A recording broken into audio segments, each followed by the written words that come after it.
I started, I think, at the beginning of September or late August. But when did you start? Man, it's kind of a blur to me. I could look back on my videos, but I started just doing box openings, and basically I was like, I really like opening boxes, and uh, then I was like, I'm gonna pull some cool stuff. Might as well record it. So I just like put my phone up, and then like all of a sudden one day I had no plans for it, and then I was like working on finishing my crew set. So I wanted to do the value of it. So I put together like a whole value tracker, and I was like, oh, I might as well record this. And then somebody was like, hey, this is really cool. And so then I just like, all right, I'm just gonna start doing this weekly. So that's kind of where it went from there. Well, I think it what's was great probably about like it, huh? a couple months after. I don't know. It was probably what's after September? What month? October, November? It's probably October. Yeah.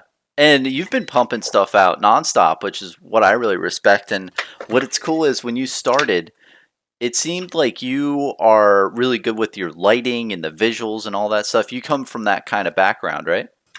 Yeah, so I do. I work at a church in West Virginia, and I'm the video director. The creative team director is my title, and then I do all the videography and a lot of YouTube watching. Man, I have 0 degree in anything, but a lot of YouTube watching. But honestly, like I don't have any lights in here. Right now, it's just like my monitors, and then up there is a light that I use for my videos when I'm talking to the camera. So I kind of when I started, I was like, dude, I don't have time to like set up lights and do all the work and edit. I started the lore video series, and like I can't even keep up with that because it takes me like 10-15 hours to do a video, and I just don't have time for that. So I don't even like put a deadline to myself. I'm just like, anytime I have time, I'll do it. But for me, it's like, hey, how much content can I put out in a day as long as it looks decent? Like I don't wear a lav mic. I think Rudy has I'm guessing he has like a Rode mic, but I don't even use like a video camera. I just use my iPhone and go for it. Because my point is like, I just don't want to not do content because it takes me too long to edit. So like, I just want to get it out there. So Yeah, that's and kind I'm of the my goal. same format, and I'm with you too. When I saw the lore video people and thinking about how much time on the back end that they have to edit all those scenes, and I'm just not that kind of guy. So Yeah. I just want to yell at the microphone for 20 minutes and then, okay, video's done, put it on YouTube. And I think that it's a really smart idea for people starting out, and I've heard that a lot with different people, that you can second guess and try to make things as great as possible, or you could just try to pump out as much content as you can nonstop. And Yeah, and I think yeah, one of the things I noticed with like my own relationship with like YouTubers, like I don't have a relationship with Rudy. I've never met the guy, but he's responded to my patron message once, so that's nice. Uh, I think like I come home and I like get on YouTube and I go to a content creator, and if they don't have a video that day, I'm like, oh, that's a bummer. Like I just don't want that for people. Like if people want to watch my stuff, that's great. I just want to make sure they have a video to watch if they want to watch it.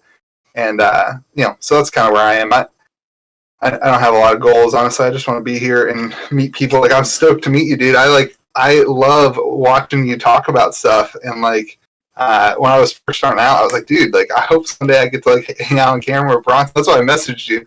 And so this is a fab dream come true, dude. oh, I'm happy to meet you too, man. It's really cool how the community's like that too. It's everybody's trying to bring the community together, and it's not as much of like, oh, I'm trying to do my thing and everyone can fend for Yeah. themselves. But yeah, and I mean, I just love your content, and recently just the stuff you've been putting out with the underwater sea creatures in the Flesh and Blood secondary market. I don't know. I think I hung on to that a little bit too much, but I just love it. I love the whole like whale and dolphin, and I posted on your thing. I was like, well, if we're dolphins, we're gonna hunt in packs and we're gonna buy stuff out targetedly. But I You must thought not that see was. my video today. I added a third one, Lucky Fish. I saw that. I Yeah. just saw that when I was waiting for you to get on. What's a lucky fish? Those people who bought the Rudy kit for $80 and now are dude. There's so many people who bought this stupid Rudy kit and never touched it. And like people, you're a Rudy patron, right? How long have you been Yeah. a patron?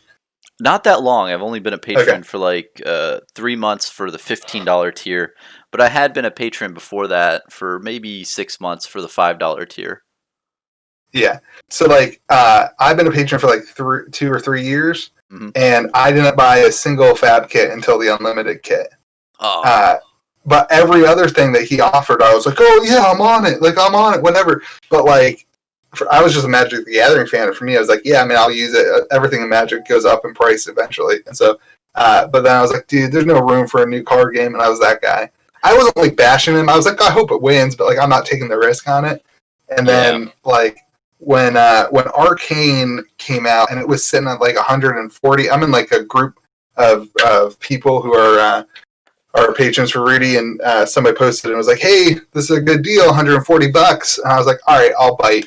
And WTR boxes had hit like 500, and I heard the print run was the same, so I bought 4 boxes. And then I was like, all right, like I got to look at this. And then I bought some crew. I started opening the packs. I just fell in love with the game, dude. Like the fact that you can Yeah. open a pack and like hit the cold foil, like I think my first box of crew, I hit 2 cold foils, and I was like, I'm in. Like I was totally sold. So Yeah, the artwork and just the gameplay around it is just so nice, and I feel that what really drew me in, and I was the same boat, man. I heard about Flesh and Blood beforehand, and I forgot when exactly I was looking at it, but I didn't really get into it. I thought, oh well, that's cool, but I don't really know if this is gonna stick. But then once I yeah, saw the first spike that happened for Flesh and Blood, I was like, oh, maybe I'll actually take a look at this game. And when I got into it, I thought, man, okay, there's something here. But yeah, yeah, just it's nice to have an adult game where you can yes, really just be an adult, man. I don't know. I've just played Magic the Gathering for a while, and I'll always cherish my collections, and I have like a complete set of Fallen Empires and a lot of. dang, Well, but Fallen Empires was really I cheap know, back in the like 2 years ago. I got that. It was like $80. It was right? extremely cheap. Oh, you're good. But yeah, it's nice to have that adult feel in a game, and like and man, one thing that you have in the background I've been trying to get is you actually have a lore book. Like I how do. that thing is just beautiful. Yeah, Yeah. I bought it. I paid $350 for it. It was my Wow. Christmas present to myself in early November. I said, "That's my Christmas present to me." I wanted to do the lore series. Honestly, I was doing the box openings, and actually, I was on Reddit, and somebody had posted on Reddit and was like, uh, "All these Magic the Gathering jerks coming into our community and just posting box opening videos, like blah blah blah blah blah." I was like, "All right, like." A, just don't watch them if you don't like them. But B, like, fine, I'll do something different. So that's why I bought that, and I wanted to do something different for the people who were hating on the Magic the Gathering people. So Oh that was yeah, my and Christmas present to myself. It is beautiful. oh, it's such a beautiful book. But I'm in the same boat too because I wanted to do more lore type of stuff. But you know what sucks about lore, man, is that when you make that kind of content, I feel you have to be on it. You have to Yeah, know what you're saying and you can't make any mistakes. And if you make a mistake and somebody comments and says, actually, this is false, then it's like, well, what yeah, do you do? Do you delete the video or do you edit it again and re-upload? You're in a weird yeah. spot. But if you or I make any mistakes about like the secondary market or any of these other things, Or we're if we say mainly, Wraith yeah, instead Wraith of or Wrath. Wrath.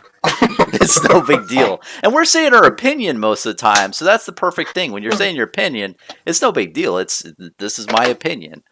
But Yeah, yeah, I really respect the people who do that kind of stuff. But even still, our stuff, I like how when you and I make content, I've watched a lot of your content, and it feels like you're the same way, where you're not afraid to explore different things and get into new type of content that you haven't done before. So there really is like a difference. And what do you think in the future? Do you think you're gonna go into like different realms, or do you think you're gonna stick around the secondary market and stuff? Because I honestly, I think that you do it probably the best out of anyone I've seen. I hmm. like how you have a really just down to earth vibe when you're talking about it and you're saying, hey, this is what I think. And you have a positive attitude on it too, which I don't see too often when people talk about you know, collecting and purchasing all this stuff. So what do you think, man? I'm just curious Yeah, to myself. I'm wondering where you're going. yeah. So for myself, like I definitely think of collectible card games as a hobby. Like I don't necessarily first think of it as an investment. like when I think of Magic the Gathering, like the only reason I want the cards is because I want to play with the cards. Like I have some reserve list stuff, but mostly my reserve list collection is in my commander decks. And like, so for me, it's like I'll invest, quote unquote, in a Gaia's Cradle. I got a Gaia's Cradle at $200, and I knew that it was going to go up. But I only want one because I want it in my deck. So for me, like a collectible card game is all about the playability. But like, I think there's a sense to the hobby where it's like it's so unique in that you can fund your own hobby by knowing how to do the finance side of things. Like there are so many people that I interact with in my local game store who have no clue how to make money like in a collectible card game, and I feel bad for them because like they sell their cards to buy lists, right? They buy a $15 card, and then 3 months later they sell it for $8 to a buy list, and they're out $8. And like I want people to learn that like you can fund your hobby by selling cards and learning how. I have a TCG Player store that I just, anytime I'm done with the commander deck, I just list it on TCG Player, and I use that money that I make from it and buy my next commander decks. Like I don't have to put my own personal money into things. I'm just able to kind of recycle whatever initial investment is. So like for me, like that's my passion, is like helping people understand the value of their cards and how to sell them and how to make money with them, and maybe like not necessarily when to sell them, that's more speculation, but more like the fact that you can have this wonderful hobby and be able to stay in it because you're not spending $400 a month on the new set. And I think a lot of the negativity comes from, in my opinion, people who don't understand that. And like the IRA decks today, right? Like, oh gosh, two days in a row of people just complaining about prices. You mean the welcome decks? Yeah.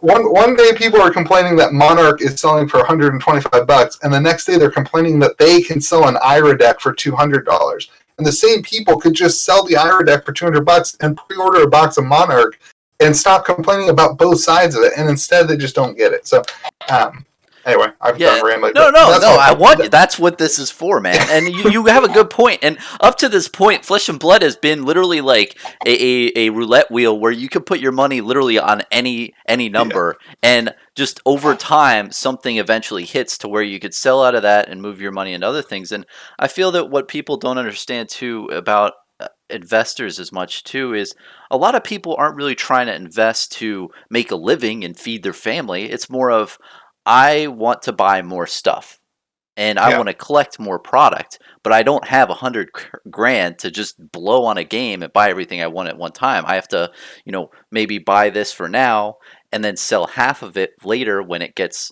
really high price, and then move that into other stuff that'll then go up, and then move your money around in different ways to play the market to where you can get more collection after a period of time. And yeah, I mean it is tough because there's that subsect of groups that try to leverage and put all their chips on one thing, and if it doesn't pan out, then they're kind of screwed. But in the most sense, I think you're right. And I'm mostly a collector myself. I like to complete like full sets of cards and just look at the artwork and just admire the thing. And I've seen too, man. You collect a bunch of different stuff too, right? You've got a hat collection, and you've also got like some other collection. My bad. I don't want to butcher the name, but you have some other types of collections. What do you collect? So these are Finley hats, and I go to a lot of concerts. And one day I was on Facebook, and I saw this ad, and I was getting ready to go to Warped Tour, like the last Warped Tour, and I was like a little bit worried about like what do you do with your wallet at a place like that. So I saw this hat, and it's got a pocket in it. Oh, and I was like, I could put my credit. I think it's supposed to be for weed, but it's fine. I was like, I could put my credit cards in it, and then be able to like have my hat on. But then it has these little Stampede laces. I'm such a freaking nerd, dude. Look at this. No, it's awesome. So it's got these. I can't do it. No, that's laces, smart, right? Because if you have your wallet or if you have your weed in your hat, you don't want someone to just take your hat and run, and they're like, oh, that's a Finley. he's exactly. Home. I'm gonna exactly. So then I bought one, and then like I just kind of got into it, and then it's like one of those things like they started a Facebook group, and people just started buying and trading them, and then just like people are complaining about Flesh and Blood cards, like the hats started, like some of the hats are worth like $60-$70. You paid $20 for it. and it's just gotten nuts. And so I stopped buying them because I ran out of room on my walls, and then I just kind of moved hobbies into Flesh and Blood too. So, but then I have a vinyl collection. I'm really big into music, and I like collecting vinyl, just bands I like, and that's the same thing, dude. Again, like you can, like even in vinyl, it's all the same. Like all collectibles are the same. So once you learn it in one, you can like I buy vinyl and I always buy two of them, and then in a month I can sell the first one to fund the second one and be kind of sitting at $0. And then I have a complete collection, no one's seen it yet, of Star Wars figures from 1977 to 1983. Wow, that's significant. Not the 1984 ones that are really expensive, but why the 84 ones jump? So Star Wars kind of died off in 83 after the Return to the Jedi was over, and they decided to do one more print run of different figures. So there's like 13 figures that came with this coin or whatever, and they just didn't sell as well, so there's less of them in the market. So they're worth like $400 each, but the ones I have are like 10, 15 each. And you know what? It's that provenance, right? It's that story around that moment with the low print run that really gets people's eye, I bet. Yeah, for sure. Yeah.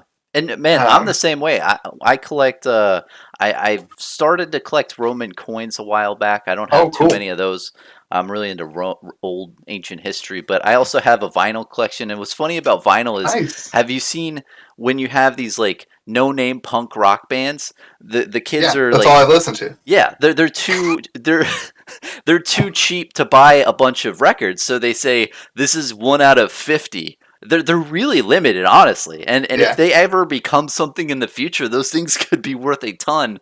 But you could get them for like $5, and what they have like 3 songs on them, and it's just them yelling into the It's cool. I don't know. Does your completionist thing? I assume because you're a male at our age range that you play video games.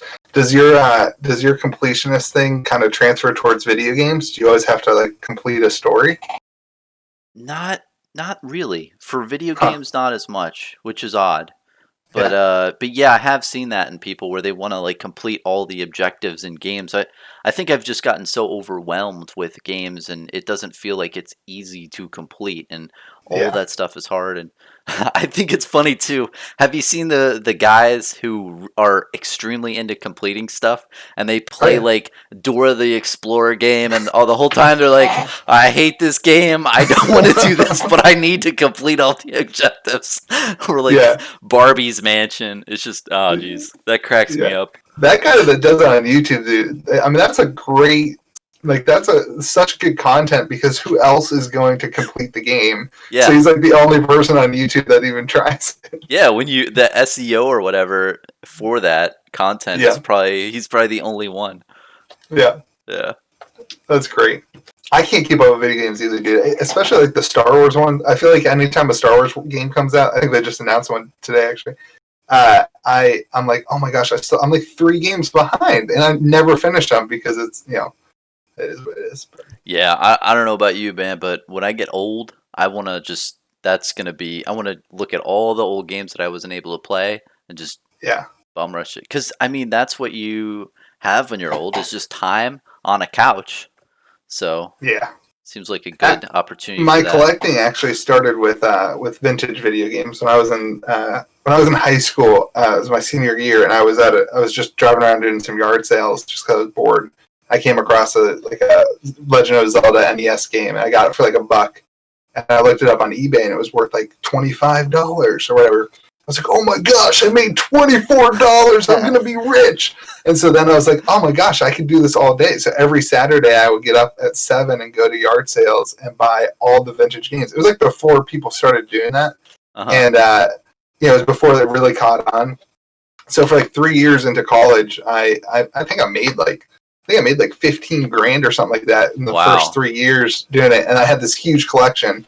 And then when I moved and got a wife and got a real job, I actually sold all my games. That's how I started my photography stuff, my business. So that's where I was like, it's like such a cool thing to be able to have a collection. And then like when you're done with it, you can just like put it up and fund a new hobby. And so that's what I love. Like that's what I love about hobbies. And but like Magic the Gathering one, and like Magic's different, and I think Flesh and Blood will be. I know Flesh and Blood will be different for me, but where it's like I don't sell Magic. Like I have like 15 commander decks that I will never sell because I've played so many games with them and they mean so much to me. And like my reserve list cards, I'm like, no, like I love them. Like I've had them for so long, and like that's different. And like some of the stuff's different, but for me, like those vintage games. Honestly, what happened is people started proxying, and like I was like, oh, okay, so like I can just go buy a proxy and like have for like Magic the Gathering. No, for vintage games. Like what happened is people started making these like an N64 cartridge that you could put a SD card in with all the games. And so like instead of having a shelf with all your games, you could just like have the N64 hooked up all the time and say I want to play GoldenEye and load it and it would work. And I was like, I'm not going to sell my games and buy one of those because it's way cheaper and I can still play the games. And did the market really go down after that substitute? I don't know. Yeah, I mean, I'm not sure that's really killed it, but the proxy games definitely have.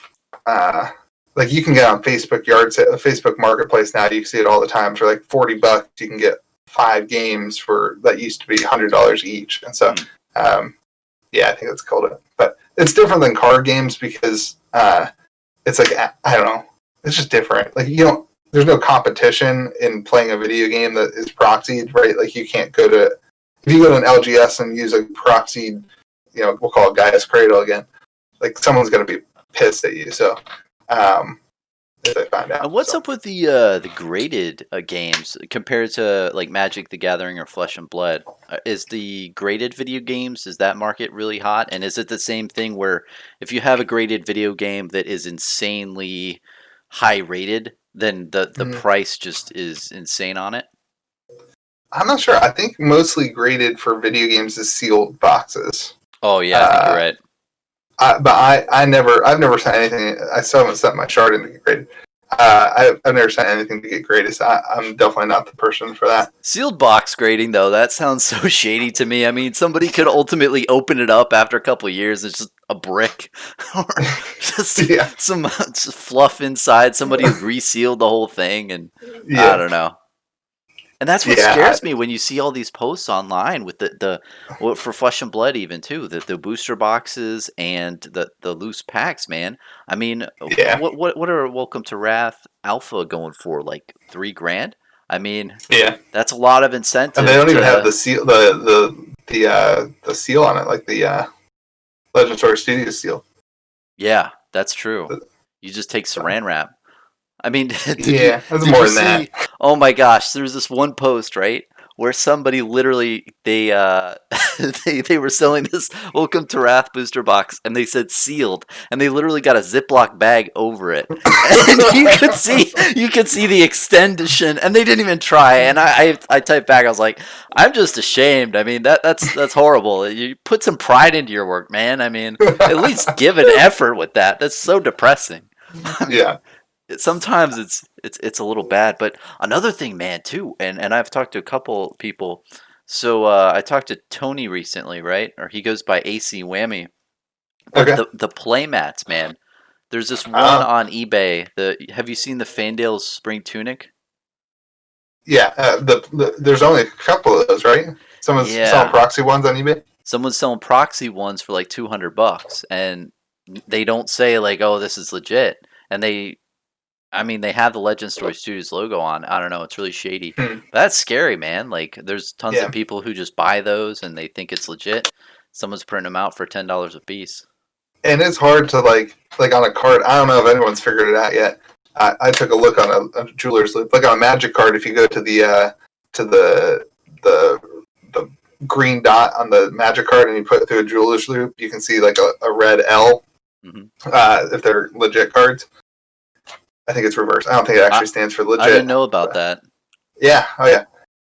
But I don't know if anyone's figured out anything on Flesh and Blood, but on a do that. So like I think proxy play mats will probably be a pretty common thing in the future if Flesh and Blood like stays true to what we all think it's going to be, because some of the playmat prices are so ridiculous, and you could hire a printer.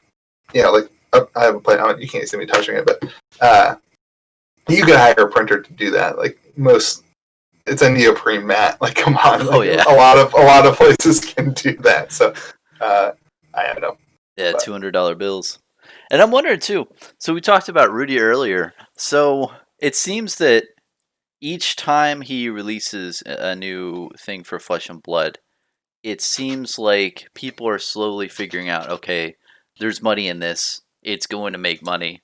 Do you think that'll ever dry up? I mean, with the promo cards that are released, maybe it's just the time window of how long it will take for you to cash out of your promos are going to change. But from what I've seen, it just seems like everything is a good deal. You can at least make your money back, but probably $50 or $60 more. What do you think about that?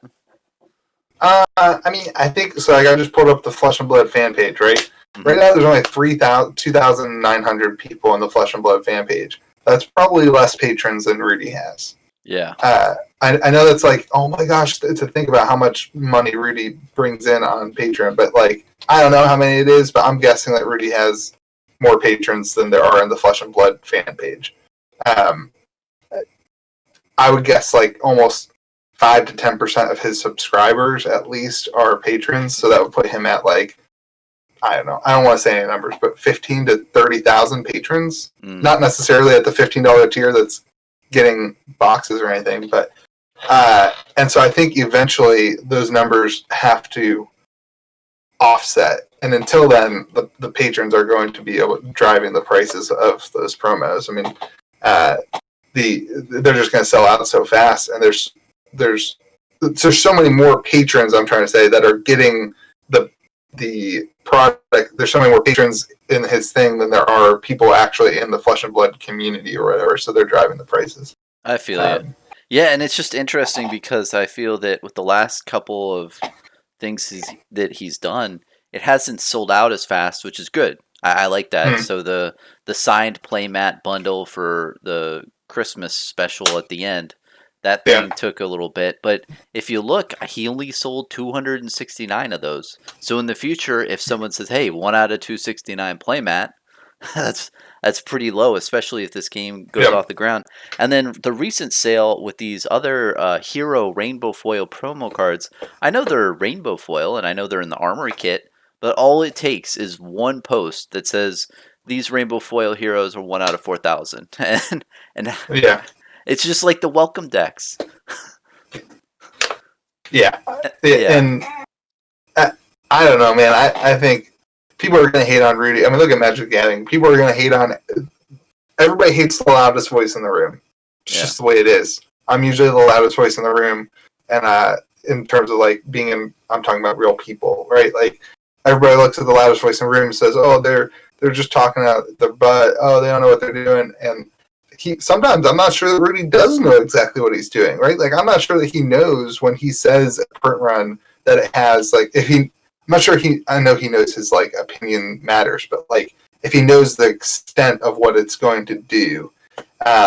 And a lot of times he's just saying stuff that has already happened. Like Iridex yesterday, we're selling for 140 already, and mm, so like I mean that's already a fact. Like that's ridiculous. And then he said it, and then it jumped up to 275, I think, at one point at peak. So yeah, I mean he definitely has an effect, and his patrons definitely have an effect because they hold stuff. Like I said, like I know lots of Rudy patrons, and they don't sell stuff. Like they want it for long term collecting they because they're hodl. diamond. Yeah, they're diamond Yeah, hands, man. Everybody has the FOMO, right, of like missing out on short term gains. Like these people have FOMO of like what's going to happen in 50 years. I mean, their hands are like rock solid diamonds, dude. They're like they're not moving on stuff. Like use me for an example. Like I have sealed Magic the Gathering boxes not to sell in 10 years, to draft with my friends in 10 years. Like, and I don't even have friends that draft now. I just want the ability to draft it when it's like a $200, $500 box. yeah, that'd be legit. Like, yeah, So having something really expensive or expensive in the future, and then you're like, hey, this is a good moment. You can't do this too much now and get that yeah, nostalgia. But yeah, just talking about Rudy, I think it's tough, man. I feel that what's nice is with you and I, we're passionate about Flesh and Blood, we could talk whatever we want about stuff, and we won't move the needle at all. I mean, we Yeah. might move it a tad, who knows? But I can't imagine having that many followers, and you want to talk about things that are happening in the Flesh and Blood realm, but then you know that if you talk about it, you're throwing a 20-sided die on how much people are going to take this information and just run with it. And sometimes you crit and you get a 20, and sometimes you get a 5 and it doesn't move the needle too much. But having all that clout is, I don't know, must be a really interesting thing. Yeah, and I mean, there's a lot of trust from the community towards them. I know there's a lot of hate towards the community towards them too, but like for him to come out and say something like, "Hey, I think Kaladesh is going to be $300." It took forever for it to get there, but like some people just trust him and just go with it, and I think there's a lot of trust too. I think he's proven himself to be like a guy who doesn't he doesn't like necessarily. I don't know. Maybe I'm wrong, but he doesn't like cash out on. Like he's pretty honest. Like back when reserve list stuff was crashing, he was like, "Do not sell me your cards for 50%. If you want to sell me your cards for 50%, I'll buy them. But do not sell me your cards at 50%." And now he can't even post the video about it because he made like 800% off of those cards. Like I've run the numbers. Like the cards are up 700% or so. I mean, it's crazy. So.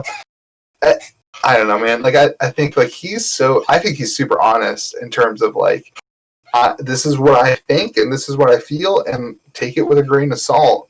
And I mean, he's missed some stuff too. Like let's not lie, he's missed some stuff in terms of like sandboxes were gonna. He says it all the time, but sandboxes weren't gonna be worth something, and now like Battle Bond is a $200 box in a year, right? Which is great for Magic 2 years.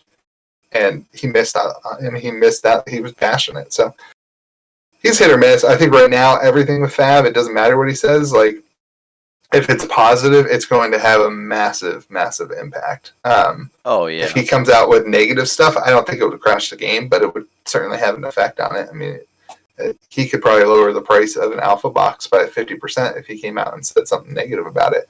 But he wanted to do that. Like What's crazy is that Saint guy. Have you seen? I don't think that those alpha boxes will crash anytime soon, because that Saint guy, he would gobble them up. But yeah. Have you seen his videos? Yeah, I've watched a couple of them. They're so good. The one I love the ones where he's in his apartment and he's just talking about how WotC just really screwed over everyone, and how he felt like he got burned with certain sets, and how Flesh and Blood is just the next big thing that he thinks, and it really reminds him of his childhood and Street Fighter 2 and all those games, and he was identifying with that, and it was really cool to see, because I feel that a lot of people look at investors and they hear, okay, somebody has $300,000 and they bought all this product out, and in your mind you're thinking, okay, they're doing this to get gains, and that might be true, who knows. But in those videos, he didn't talk about gains at all. He didn't talk about investment. He said, hey man, this is an awesome game. I've been playing it for the last month and I can't get enough. He made a freaking Christmas tree out of the boxes. That is so cool.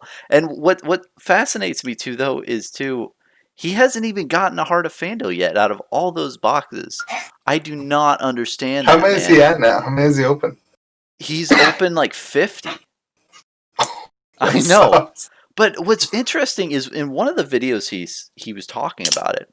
He said, before I bought all these sealed products in these cases, I didn't know about this one thing. I forgot the way he worded it, but he was essentially alluding to the fact that if you buy booster boxes on their own, you don't get you have a higher risk of being screwed, because let's say someone has a case, and you've opened cases before. If you open a box that has a legendary or a fable, what are you going to do with the rest of the case? You're just going to sell those boxes off on eBay.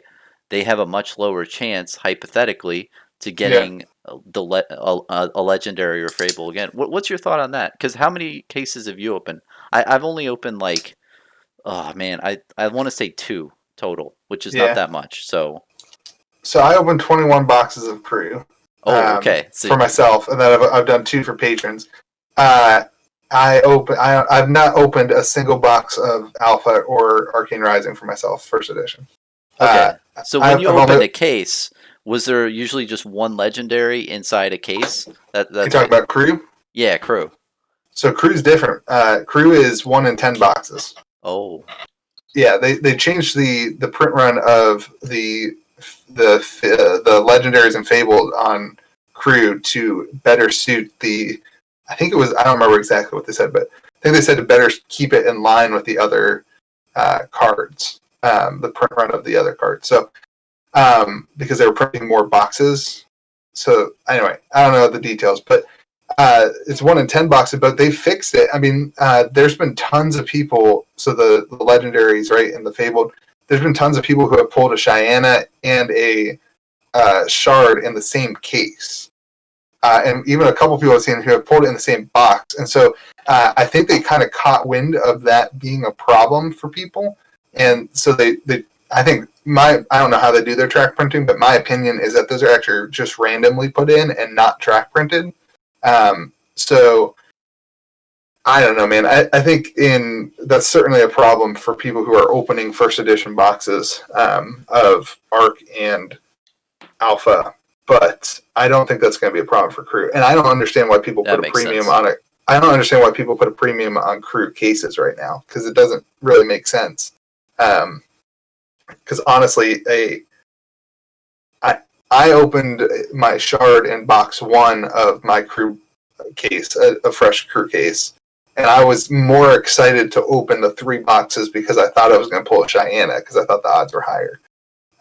So that was my That's a good. personal opinion. That's a good take. I didn't hear about that. Well, I mean, I saw Rudy actually in his world premiere crew box. He opened a shard and that other legendary card. I forgot what it was. Oh, he The pulled June. a Krunic. Yeah, you're right. Yeah, That was insane. yeah, it was, and that kind of drove the market crazy too. I think I wasn't around back then. Like I said, I didn't buy the. I was watching videos, but I wasn't paying attention to Flesh and Blood. So I Yeah, two was too days busy after that, playing. it really spiked. Was too busy playing Commander back then. I haven't played Commander in 2 months. Yeah. Oh yeah, and man, I want to give a congratulations to you, man. The what is it? The content you made with DM Armada that went really Oh, well. I thought yeah, that it was did. cool. Yeah, it was fun. It was a fun stream. Yeah. I want to do more of that. Like I want to. I'm working with. Who am I working with tomorrow? The next day. I can't keep track of everybody right now. GL Intrinsic. We're gonna do a game or a talk or something. I don't know, in a couple days, and that's what I want to do, man. I just want to work with everybody. Like I think like we are all in such a cool position in Flesh and Blood, including players, collectors, investors, but also content creators. We're like the future is so potentially big that like Yeah. all of us on the ground floor have potential to like be as long as we kind of have our own flavors, like potential to be really big in terms of like in the Flesh and Blood community. Obviously, like I don't personally think Flesh and Blood is ever going to outgrow Magic the Gathering because it doesn't have the 20 years of the game. Maybe in 40 years, 50 years it will, but I won't be doing content in 50 years. That's for sure. Yeah, for real. But I don't think I'll Me ever too. like be able to quit my job because of Flesh and Blood. But like I think all of us could be able to have some cool I just like I think it would be really cool to get a promo card from Monarch. Like I think that would be sweet. Like that would make my whole life. Like Oh yeah. I would tell my If you kids got a about that. spoiler or Yeah, like I don't know, like I think that would be sweet. And like I yeah. think all of us right now are in a position to do something like that. And I just I don't remember what the question was, but No, you're I totally wanted right. Because when you're talking about Magic the Gathering, right? I heard so many times in the past, man. You probably did too. When people would talk to you and say, "Oh yeah, I was around for Alpha, Beta, or Revised," and they said yeah, they were in that time period, in that early stages of the game, and they've gotten to see it grow, and they were there from the beginning. And now we're those people.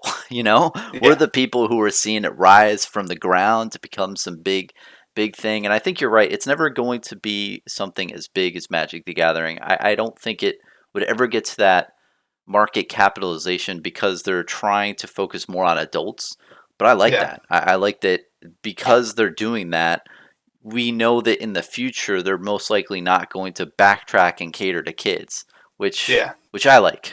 I don't know, but And it you make a really good point. Like this is a great time to be in the game, even if you're just listening to us now. Even right, even now is a great time to start content creating or getting into the community because there's a lot of opportunities to just talk to people, like you're saying. Where when this game gets really big in the next year or two, that those opportunities might fade away, and it's tough to do collaboration, but it's a lot of fun. I'm enjoying it too. Yeah. And honestly, I think it's a win if Flesh and Blood doesn't get as big as Magic the Gathering. Because what's happening right now in Magic the Gathering is that they're becoming an IP, right? Like Harry Potter, right? Like everybody got mad at Harry Potter when they went out and did all this stuff that nobody wanted all the extra Harry Potter stuff that's come out, all the real diehard Harry Potter fans. I'm not a Harry Potter fan, but I like Harry Potter. I'm just not like Yeah, I'm super sounding like a fan. Harry I'm the Potter same way. nerd right now, but Yeah. and now they have Harry Potter this and Harry Potter that, and some other series like Sidekick, and that's what Magic the Gathering is doing. They want Magic the Gathering lunch boxes. Like, I don't want a freaking Flesh and Blood lunchbox. You know what I mean? Like, I want a freaking good game where I can sit across my friend and kick his butt in Flesh and Blood. Like, I want to beat up on my buddy Robbie. That's what I want to do. Like, he's a jerk sometimes, and I want to beat him in a card game. So, like, I don't feel that way in Magic anymore because I feel like there's Magic the Gathering shoes now, and like I saw like some deluxe mirror like where you can have like you can be putting your makeup on apparently and see a Magic the logo, right? Like What? nobody wants that crap. A makeup Yeah, like, mirror? no, it's not a makeup mirror. I was just Oh, making a joke, but it's like oh, it's like you a got me. I was wall. like, I wouldn't put it past him. It's like a wall thing, like a mirror wall image thing. Oh, It's okay. like I don't want that crap. I just want to play a game and like that's what I think. It's like I don't want Flesh and Blood to get to the point where it's an IP that's worth money to like the Netflix thing that Magic's doing, right? Like that's kind of cool, but like I don't need that out of a card game. Like I want a healthy secondary market because that's Yep. what I care about. I want a fun card game. Those probably switch those. And I want to be able to sit across my friends. What I would like to see is like a really, really good multiplayer format. And I know we have Ultimate Fight Pit. I just haven't played. I've only played 2 games of Ultimate Fight Pit, but I haven't played it enough to know if I like it as much as Commander. But that's for me like the ultimate dream. That's the only thing keeping me in Magic the Gathering is Commander. So if we could get something that's like a Commander style, completely feels different than the regular base game, like I'm sold. Like I'm in. Like I'm out of Magic, and I'm never gonna be out of Magic. But you know what I'm saying? Like I Oh, don't yeah, need the yeah. IP. Then you're So gonna focus a lot more. I mean, it's really interesting that Ultimate Pit Fighter. Yeah, I hope they do more of a PvE thing because I played yeah, I saw your Ultimate. video on that, dude. That was sweet. I actually made a video that night. And I didn't post it, like as a recap of what you said because I had some ideas off of it. Oh, please, yeah, And go for it. then I was like, I don't want to do that. Like I No, don't do it, want to. man. I honestly, I don't care. You can post anything. Do a Well, I'll just conspiracy tell you what I theory think of right me too. now. I don't. Have you played any? Wait, sorry. Let me back up. I You're want to good. say one thing to your. You kind of said all the people who talk about being around for Alpha, Magic the Gathering, and Yeah, yeah, Beta. I think that's a huge responsibility for us. Like, there wasn't YouTube 20 years ago in 1995 when Magic the Gathering came out. definitely. Nobody could document the numbers and the fun, and we every now and then Rudy will post like a a magazine with the prices, and that's cool. But like, I feel like we have a responsibility to like document what's happening in this card game because I do believe in it, and I do Yep. believe that like in 10 years my kids will. Maybe it does go downwards a little bit, and some kids do start playing it. I think middle school, high schoolers could play this game, Yeah. No, and some of like, these videos will age very well. Like some of mine in the early thing, I was looking at I Have a Fiddy and I was like, oh, this card's $500 or $600. I don't know if this is really worth it. yeah, And it's like you can definitely get that feeling of what it was like back in the day in that 100%. time period versus now you think, oh my gosh, this card is ridiculous and there's nowhere to go buy it up. But back in the day, before the TCG player and Channel Fireball thing, there was a different sentiment. And even now, this is a really important time period where people are just really concerned with the product in general and getting stuff because you can't get any product out there now and you can't pre-order stuff for Monarch, you just can't Right. get it.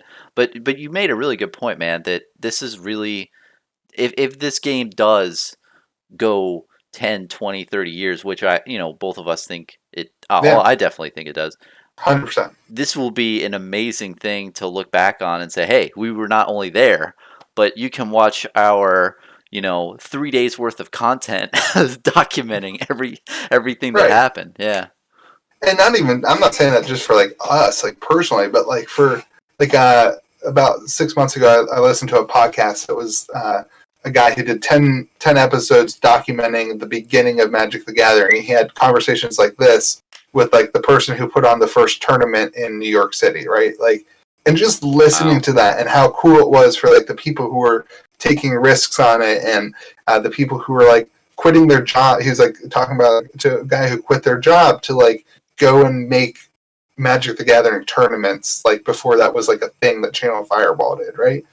And like that meant a lot to me to hear those stories, and that's why when I fell in love with Flesh and Blood, I was like, I mean, I've got a camera, I've got decent video editing skills. Like, I feel like it's one of my responsibilities as a one of the there's 3,000 people in the Flesh and Blood fan page. I feel like it's one of my responsibilities as a member of the community to like document what's happening, and like so for me, like I just wanted to experience the game in that way. I missed out on alpha. I missed out on first edition. I'm not going to retire because of an $80 Rudy purchase. Oh yeah. There are some people who are going to retire because of an $80 Rudy purchase. They're going to be able to sell their boxes for. They're going to be able to sell their boxes for 50 grand. That's I don't nuts. doubt that in a second. In 10 years, if the game's still going, don't doubt that for a second. And so I don't know, man. Like, I just feel like for me, it's like I miss out on that. Like, I just want to document what's happened in the future. Like, so And I think yeah, I've heard you say it in the past, and you've learned this as well that I did.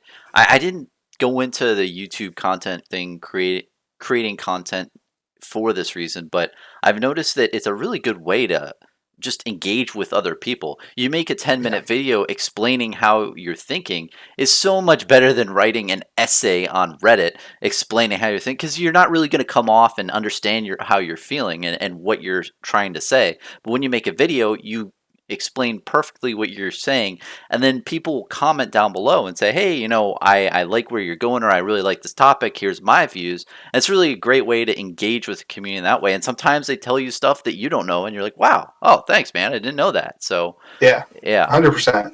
Like for me, like I think you probably heard me say, like even my Magic the Gathering friends are like, stop talking about Flesh and Blood. Like I had a guy text me like, are we ever gonna play Magic again? I was like, yeah, dude, you gotta set it up because I'm not. I'm too busy to set it up at this point. So you gotta set it up. And so like I totally agree. My wife actually for the first time last night watched my video that I posted because she heard me doing it. Usually she's not home when I'm doing videos, and so she's like, I want to watch it. And then she started looking at the comments, and she was like, people are really nice. I was like, yeah, but look at that one guy who hit the thumbs down. Like, look at that guy. But you're right, man. Like, it's like so cool to be able to talk about things and then hear other people's opinions. I Yep. love like replying to people who are like, well, what about this? I'm like, yeah, but what about this? And they're like, no. And I'm like, oh, you're right. I'm wrong. Like, that's awesome. And it's okay for us to be wrong, too. Like, Exactly, because we're doing opinion channels, and that's the best yeah, thing is, yeah, we don't have to worry about being 100% correct, but it's just really cool to just engage with the community in that way, and the community, like you just said, has been so kind, man. And yeah, I yeah, know that you talked about in one of your videos, and I do watch a good amount of your stuff.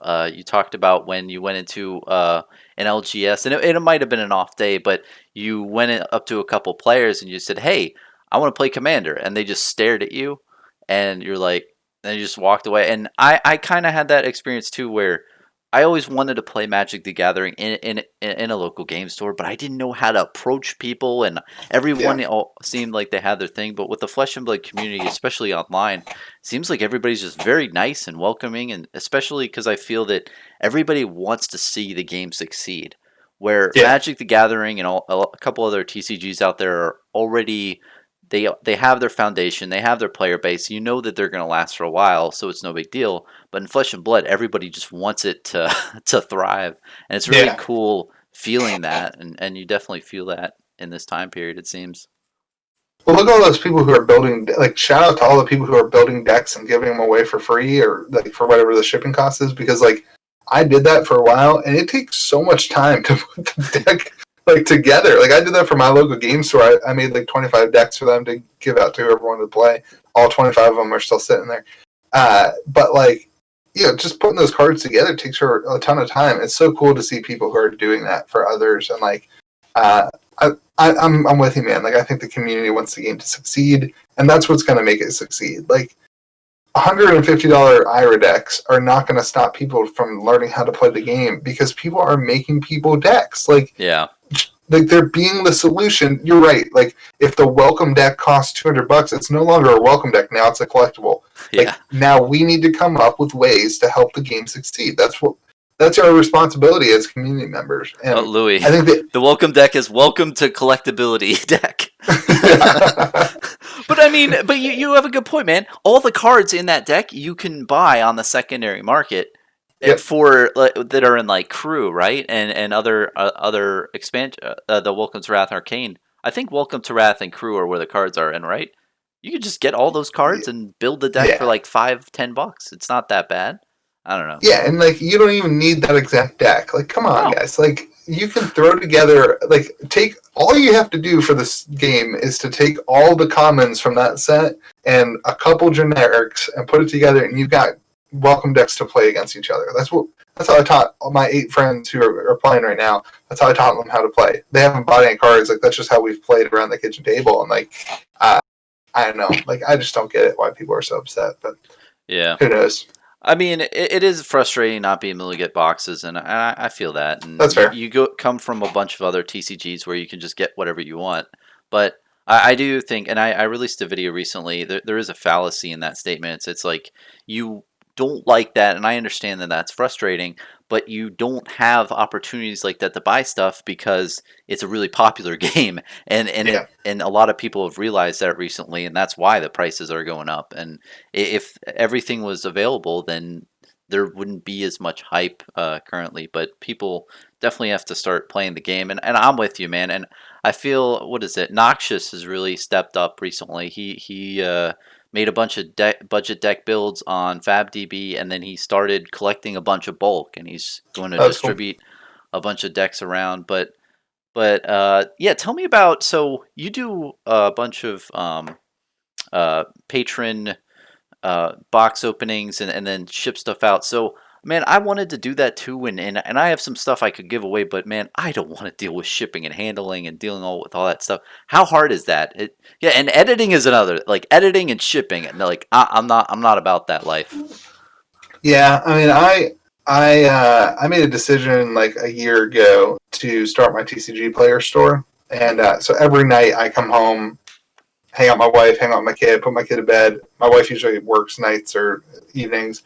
And I sit in front of my computer, I print the shipping labels and the packing slips, and I ship cards and watch HBO Max and watch Rudy and watch you and watch all the content creators. I just watch you. That's what I do when I watch YouTube.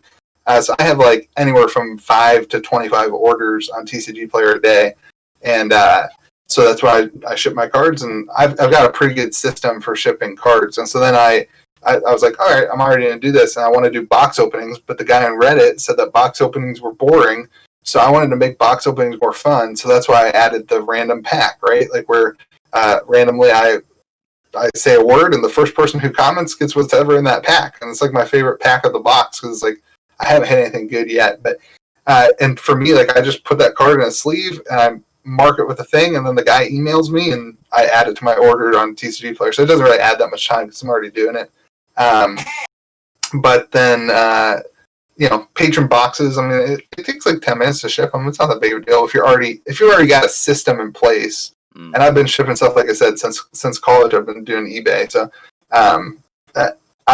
it's just part of my routine already. So it's not really that big of a deal. How do you print stuff with a label? Do you have like a printer with some? I just recently bought a Dymo label printer. I haven't even plugged it into my computer yet. But I got on eBay for my eBay bucks of $47. So I didn't even pay anything for it. But we're in the middle of a move, so I didn't even set it up. I just have an inkjet printer. It was $17 from Walmart. It was like the cheapest one, $17 and $37, something like that. Oh, And okay. that's how I print my labels. I buy my ink off of Amazon and on TCG Player, like you can print a label, like a TCG Player order thing, and then you just fold it right, and you just shove it in a windowed envelope. And I have these little bags, these little team bags right here that I put Oh. Yeah. Because I It's tried to pretty do easy. the eBay thing for a little bit, but man, I was just not good at it. I would just put the forever stamps on there and put them in a top loader and send just single Yeah. cards out, but there just wasn't a lot of money into it, and it just took up a lot of time, and Yeah. even with the content creating realm, it takes a lot of time. So doing that on the side is tough. But I would definitely love to make some stuff in the future, especially with unlimited stuff. If unlimited bulk got to reasonable prices to where I could just contact the store and they could just give it to me, I would definitely Yeah. like make decks and then just drive to my local game store and give it to them. And okay, now it's now it's on you. I think that's Yeah. smart that you did, because honestly, that's really driving people into the stores, which is where you want them, and Yeah. you're also giving them out without having to pay all the shipping and fees associated with that kind of stuff. Yeah. So I mean, I think for the content creation side of it, like I have a problem. Like I can't fall asleep till like 2 in the morning anyway. So I just like to stay up till 2 in the morning. I get up at 8:30. That's kind of my routine. So like I have some extra hours in my day compared to an average Joe who goes to bed at 11. So I just kind of fill that and ship stuff. I do the commons. I stopped making decks for my LGS because no one's played them yet. Everyone's just playing Commander. So I have my play group, my group of guys who have some decks. But then I've just been given all the commons from the box opening videos. I just wait till somebody emails me and they pay PayPal like $8 for $9 for shipping, and I print out a label and those flat rate shipping boxes under my bed. Just toss the cards in there. I mean, it takes like 15 minutes, probably to 10, 15 minutes to print the label, get everything going. But I don't know. I Yeah, it just think it's seems like you fun. need that system, but it's nice that you already have that set up to where once you wanted to do this other stuff, then you could just, okay, I'm just going to take this system and put it into that. But and I My want to wife comment. says that I like it. My wife says that I like it too, that I like the monotony of doing that. So there's probably some truth to that. Well, and I want to say too, though, about the someone who commented and said the box opening thing. I think any content's good, and I like your booster box openings, man, and I like the D20 roll. I think it's really good that you have that Mhm. for your patrons. But honestly, I'm in the boat of like, feedback is great no matter what it is. But with content, it's like if you don't want to watch it, you just don't watch. Just don't want to watch the video. It's no big deal. Yeah. But there is definitely something to be said to where you want to differentiate yourself and your box openings from other people to just spice it up a little bit. I know Yeah. I've made the repack scam, the jank booster pack opening things, and Yeah. That's that was cool. a lot of fun. That's I don't sweet. know if I'll ever do that again. I was thinking about it, but I don't Did you know. get some backlash for that? It's just it's honestly hard for me to record box openings, man. Mm. I just don't. You really do have to have a mind for it. Maybe it's not me. I just don't know how to like. Oh, I got this card. That's cool. But Yeah. I guess it just became a little bit repetitive after a while, and Yeah. I don't know. But I it was a agree. lot of Like fun. that. It was cool opening because sometimes I'd look at a pack and I'd be like, "Oh shoot, this is scary. I don't know if this is repacked or not." And it looks legit, right? And then I Uh, open it and I think, "Oh my gosh, there's a a Squirtle in here. I yeah. could have gotten scammed. This could have been bad." Yeah. Yeah, and then I see the repacks online and I think, "Oh man, if my ass can fool myself, then Yeah. Then somebody else then can. someone else can easily fool Yeah. someone else." And yeah, it's definitely a little scary. But Have that's you ever with done any one of those? TCGs. Have you ever done one of those like reboxed, like labeled as repacks? Like there's a guy who did these like black. I don't know what I'm saying, black bubble mailers that had one of four like early edition Magic the Gathering booster packs in it, and I think you got three. I think it was like $75, and you got three booster packs, and it could be one of these four ones or whatever. There were some people who actually opened like the real ones. I was like, oh, Oh wow. Yeah, I have no trust in anyone, so I me don't think neither. I'd ever do that because Yeah, obviously the gig is, hey, I'll give you these, you might get there's a this, and Black then they Lotus keep in them. it. Yeah, Yeah, and then they just keep it, and then they send everyone else like Ixalan, and yeah, they call it a day. yeah, And I mean, if you think about it, if you have a booster box of Ixalan and it's what, $150, I don't know how much that booster box is, but if yeah, you send all those packs out and then you keep the good, whatever beta or revised pack, then you just made a ton of money on the yeah, box. Yeah, and the sad thing is, that's gonna happen with Flesh and Blood. And I know this video or this conversation is probably what 6, 8 months ahead of its time, but we're definitely gonna see that where all right, you're gonna get, you might get a Welcome to Wrath Unlimited pack, or you might get an Alpha pack. yeah. Who knows? Yeah, and you'll see people say, "There's 5 legendaries in this," and there's, it's like it's just man. eBay is always scammy though. Like, Yeah, and it works both ways. But like most stuff on eBay that's any sort of random is like you just gotta stay away from it. I mean, yeah, right now there's no excuse for anybody buying anything on eBay because the Flesh and Blood marketplace on Facebook is super active. And I mean, selfishly, because of my EV videos, I don't want people buying on the marketplace because I don't see the data as easily. But like, it's like you should buy cards on the marketplace because you're not paying shipping or you're not paying taxes, and they're not paying eBay fees. And sometimes most people will offer free shipping. So like, I don't buy anything off of eBay. But yeah. I haven't bought anything in a while, but you're right. Like doing deals through PayPal, and a lot of times I'll try to figure out if I see there's a name store as a title of the eBay. Well, yeah, maybe they have a website, and then you go to the website, and then you see their email on the website, and then you say, "Hey, do you possibly sell this item?" And they say, yeah. "Well, yeah, I do." How did you know? I don't know. Big deal. And I was like, "Could I have it for X price minus a 10% discount?" Yeah. And yeah, you can do deals like that. I don't know if that's really within certain policies or whatnot, but hey, I mean, I mean, as the seller, you're not breaking any policies as a buyer, but as a seller, they're like shouldn't technically do that, but they are a legit store, so they can really do whatever they want. yeah. But Well, I mean, technically, as long as I think if I've made the mistake in the past, and I don't know if you've done it, but I've done the messaging thing to the seller on eBay. I'm like, hey, what's your email address? And eBay does not like that at all. yeah, they They don't will like that, and flag even it. They will give as you a a seller, it'll block it. oh yeah, they'll give you a huge warning and say like, Yeah, do not do this. This is against every policy we've ever written. So yeah. yeah, it's funny how that is, but I actually bought my Cheyenne like that.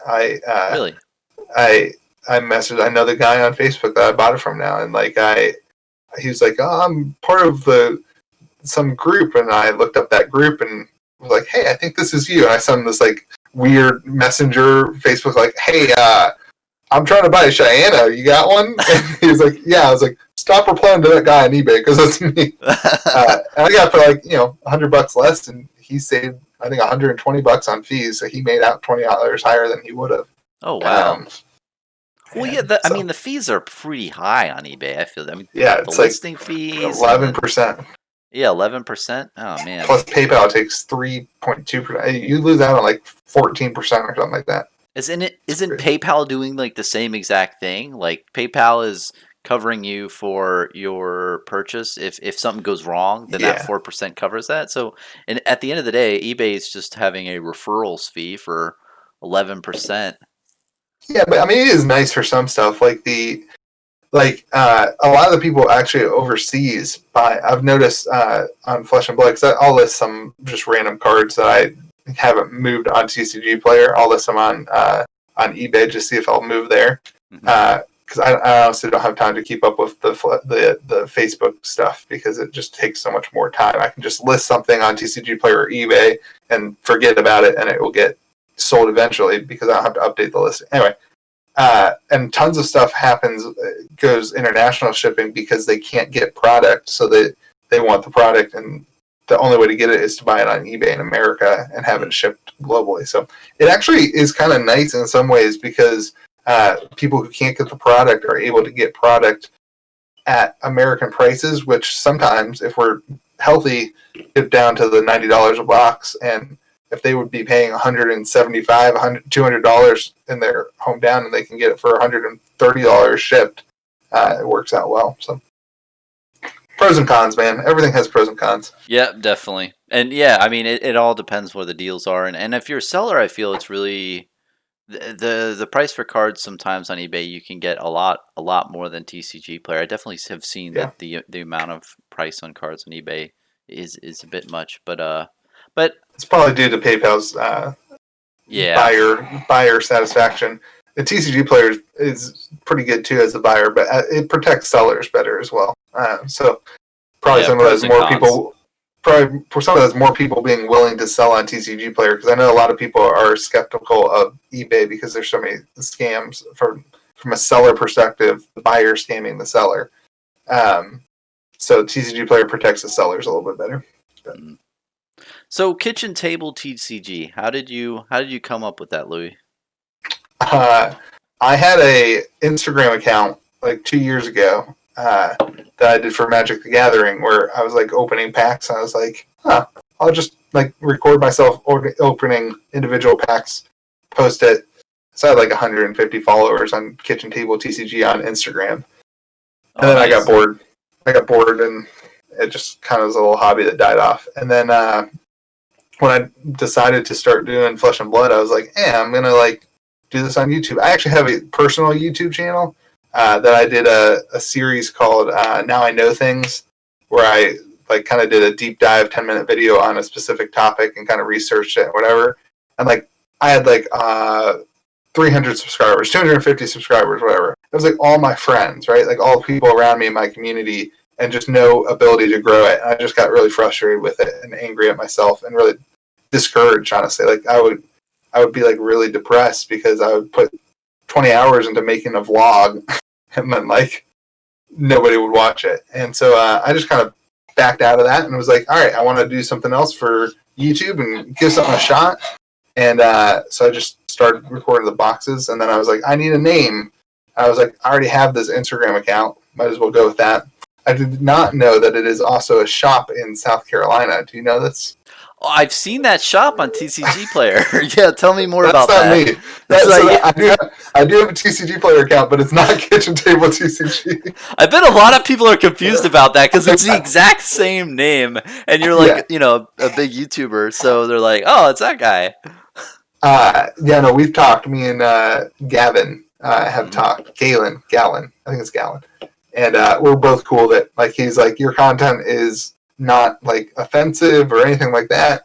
And I was like, as long as you ship your orders and everyone's happy, that's fine. I've had like 2 people email me like, hey, where's my order? I love your YouTube videos. I'm like, hey, thanks for watching, but I think you're confusing me with this guy. I forward him the email and he handles it. So it's been pretty cool, and it's fine. And what I want to do, dude, is like when we can get out of this stupid COVID, like I was like, dude, let me come down to your shop and like, let's do an event down there and like celebrate and make a joke out of it and whatever. And does he sell Flesh and Blood? Oh yeah, dude. Yeah, he's like the #1 Flesh and Blood seller on TCG Player. Wow. And like before my channel was anything, he was like as soon as TCG Player launched, he was the #1. I had no clue, bro. Like I had That's crazy. No clue. Like I did not jack it, and we talked about it. Like he messaged me. I think when I hit like 100 subscribers, he messaged me. It was like, "Hey, let's talk about this." I was like, "Yeah, dude. Like, if you feel like I need to change my name, I really don't want to because I have the Instagram account. And I own the website. I do web design and stuff sometimes. So I just went ahead and got KitchenTableTCG.com. And I was like, I own the website already, and like." I was like, I don't really want to switch. He's like, all right, that's fine. Like, it's cool. So it worked out fine. But. That's too funny. It'd be funny if you guys had some sort of affiliate thing in the future where you send people to him and you say, use my affiliate link to go to that shop. Yeah.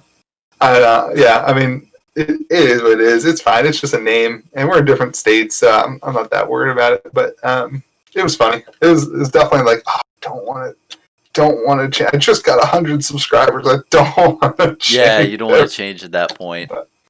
Anyway, it is what it is. But the reason, sorry, I didn't even really answer. The reason I have Kitchen Table TCG is just that I really believe that the future of card games is players finding their own places to play, whether that be an LGS or not. And maybe that changes with Flesh and Blood because they respect the LGS. But Magic the Gathering does not respect the LGSs. And so if you want to play Magic the Gathering in the future, you're going to be playing around a kitchen table. Hopefully, Flesh and Blood skyrockets, and James White cares about LGSs, so it provide. I know I've already talked to 2 or 3 LGSs in the past couple weeks who are like, the only money I'm making right now is by selling Flesh and Blood. Like, that's the only profit I make. That's crazy. And so, off the singles or sealed, both? Both. I mean, like, if you look at like a distributor price of a Magic the Gathering box, it's like 77, 78, 79 bucks.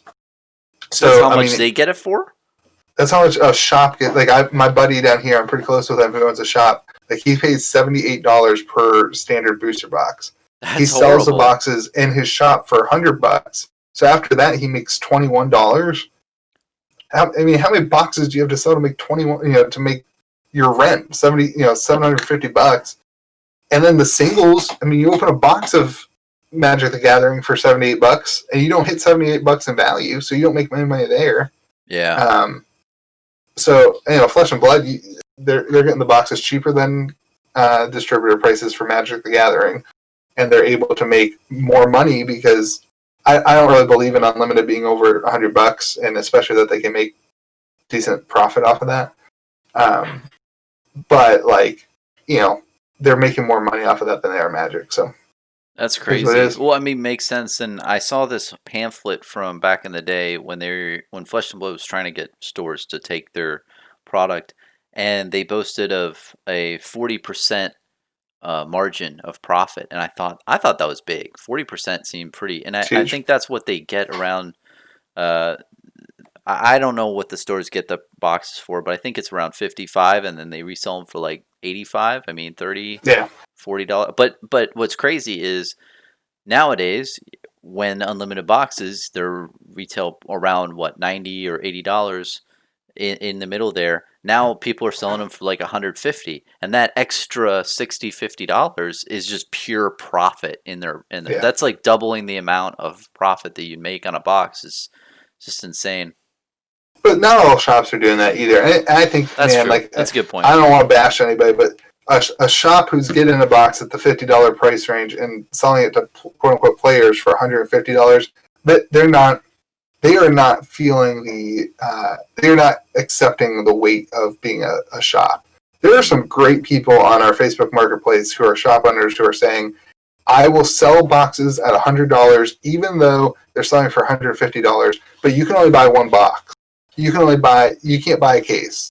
DM me and I'll talk to you about why you're buying the box. And they're like making sure that people aren't buying the boxes for $100 and flipping them for $150. And I'm telling you, man, that is what we will be going back to in 10 years and saying, this is why the game succeeded. Because people who are buying boxes and selling them for $150 to make the quick buck don't believe in this game. Like that, yeah, it's true. The short-term focused people, but the hodlers are really going to make out long-term. I mean, the short-term stuff is really not, it's really not smart. I mean, even just investing short-term, or even just if you believe in the game in general, I feel that those quick plays are not really going to be smart long-term. Yeah, and if people are buying boxes for $150, they're not going to feel good about opening them. And we want people to feel good about opening boxes right now because that means that they're going to stick around and play the game. We hear it all the time in Magic the Gathering too, where like, I need to open it. You play with your friends for the first time, and you do a draft, and they open crap, and they lose $15, and they're like, "Oh, I thought I'd be getting some value here." And they're like, "No, sorry, this is." Whereas like, we need a place where people can like open packs and feel like they didn't lose money. I think that's the heart of LSS too. Like, that's their intention for the game. So.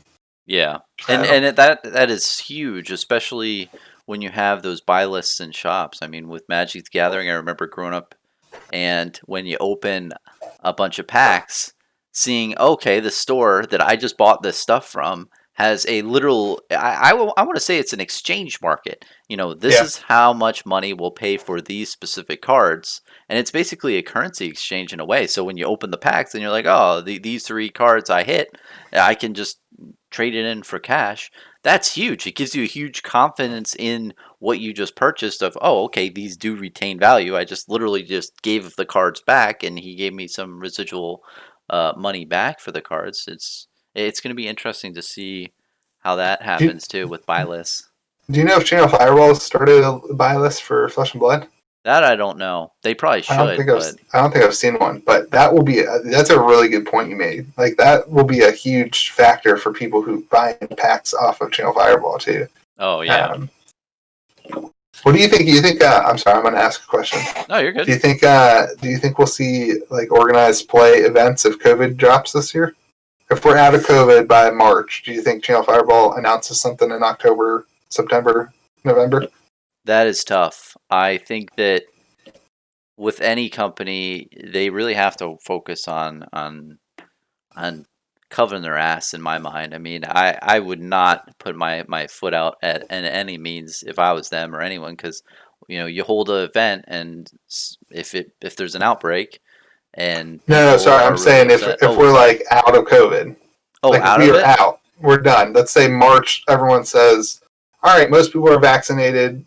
I don't want to get in a conversation about vaccines, but if the government's like, "Hey, you can have stuff, you can do things as long as you do this, that, or that," and most people, if we see like movie theaters back opening and expos opening, and it wouldn't be a risk for COVID. What do you think? That's a good question. I think that they're gonna at least have organized play events regionally at the local game stores, but Channel Fireball holding like an actual Flesh and Blood event, like like a whole the whole U.S. has a big event for Flesh and Blood, like that kind of thing. Yeah. I think they do it. I think that this year they do have to focus more on the players, and that would definitely get everyone involved. And I don't know if they're going to do it in 2021, but I would definitely like to see a Worlds. I think a World That'd tournament be would so be cool. huge for this game. But when they do launch that, I think they have to have their shit together and their ducks in a row. And Yeah. I think that this year, the more I think about it, I think they're just going to try to make people to play and to get those kitchen table players into the game and getting more cards into people's hands. Mm. And probably in 2022 they might roll that out for the Worlds. But yeah, That's what I'm it's excited for. yeah. I never got a chance to do that for Magic the Gathering, and I was like, man, like I almost went to a Commander Fest, but I didn't actually go. I was like bummed I didn't go, and I'm really hoping that we do something like that because Oh yeah. it'd be so cool. Like to just interact. Like I think the Flesh and Blood fan page is so close knit. Like it's so cool. You get to know people already, and like to be able to go and hang out and play games with these people, like would be so much fun. And could you imagine, like, someone comes up to you and it's like, "Oh, Louie, it's you, Kitchen Table TCG. Can you sign this card for me, or I don't can want I to do take a that, dude. picture?" I would feel so weird signing a card. Ask me, I'll sign something, but like, I don't expect that, man. Like, I don't know. Like, I'm just a normal dude. Like you say it all the time in your Yeah. videos. I'm just a normal dude, and like, I would respect that, but like, don't ruin your card because you think that I'm gonna be like. I don't even think What's I the would want high? Rudy's. What's the highest rarity that you'd sign? So you I do a wouldn't ask token? Rudy to sign a card. Really? No way. I don't know. I think Rudy is like I know he has 300,000 subscribers, but like, dude, like I don't know. Like, let's be realistic. In the scope of YouTube, three Uh hundred huh. thousand subscribers is not famous. Like That is true. like he's a cool guy, and I respect him, and I would love to shake his hand, and like I would love to buy him a beer. I would love that. That would make my life. I don't want a signed Rudy card. I have a signed Rudy Island. It's in one of my Magic binders, but like I got from his patron. But There just I needs don't to be know. a cheap card that he could sign. That I'm all about cheap cards being signed and collecting those types of things. But could you imagine having like a Bazaar of Baghdad or something? Yeah, I And wouldn't there, know. I think he had a video of that where somebody wanted him to sign a Bazaar, and he's like, "Are you sure? Are you sure you want me to sign Yeah, this?" And no way. you could see the pain, and this is like, "I really don't want to put this Especially name." him, dude. He hates signed cards. He hates signed cards. Yeah. Yeah. But I don't know. I think they're cool. I have a bunch of Magic the Gathering signed stuff, and Oh, really? I really want to get Flesh and Blood signed cards. I'm really looking forward to that. I mean, Oh man, if there's an event where there's artists there, I will get signed cards like all day. I I've will bring got all my bulk and just get that stuff done. signed cards coming from Sam Yang, who does the Mechologist art stuff. Oh, that's awesome. Yeah, dude. I'm definitely I'm gonna have to get his contact and get some signed cards from him. one of the guys that I'm in a group with set it up. I don't know how he did it. I have no clue. I actually asked my patrons. I was like, I think I could probably figure out how to get connected with artists. Does anybody want it? And like 3 people said, yeah, I'd be interested. And so I didn't pursue it. But I don't know. I think that's cool. Like that's cool. I'm not then cool. it's basically an like artist art, right? and it's their thing. Like I have nothing to do with this card. Like I didn't contribute to anything about this card. I don't know. Like I'm happy to. I don't. And that's why I weird. love you, man. And I feel like we're the same type of mindset. It's very we're just random guys in a room, and I feel the same way. But it's interesting to hear sometimes. I can't imagine some people. They say this one guy reached out to me. He said, "Hey, can you make longer videos?" Right? He had feedback from me. He'd like, "Hey, I'd like to have longer videos." And the reason he gave me was, "Oh, well, I have a 40-minute commute, and it's hard to splice a bunch of 3-minute videos together." And Yeah. and he's like, I've already listened to all your other content and stuff, but it's crazy to think in my mind there's somebody all the way over there in Australia where I'm part of his normal daily routine, and maybe there's no honestly I hope it would be kind of weird for me if people said, hey, can you sign my card? You're right in that sense, because I didn't make the artwork for that. I didn't make the artwork of that at all. So I thought in the past it'd be cool to have a blank card. What do you think about those for Flesh and Blood? That would be cool to sign. That'd be cool. Where we could just do a little doodle. And then, or maybe, dude, like maybe make a Bronson Blood playmat, right? Like, I do that, and then if you had that available for your people who like you, and they came up and asked you to sign a Bronson's Blood playmat at an event, like heck yeah, like that's your thing, right? Like that thing you created. I mean, like we can't have somebody sign our YouTube videos, and if they want to connect with us in that way, that's great. Yeah. But you can't sign someone's iPhone screen, right? Like no one's gonna.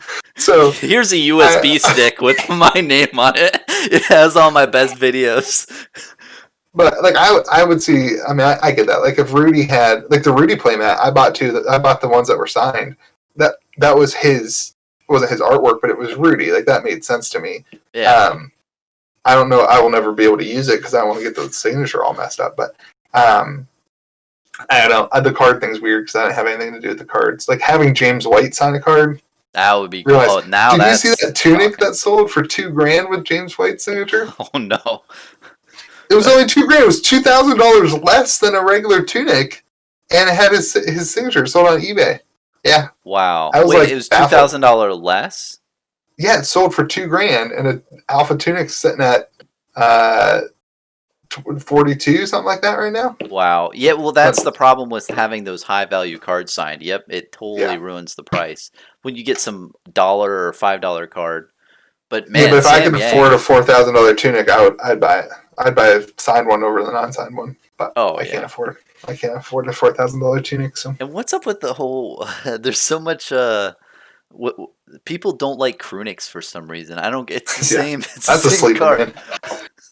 That's a sleeper because people are going to want to finish a crew set, or maybe it just got too expensive that they didn't. But I pulled a crew-neck on like pack or box like 2 or 3, and so I never had to think about it. But if I had that only in my set and needed that to finish a set, I'd pay any amount of money to finish my set because I'm that kind of person. But yeah, you're a set collector too.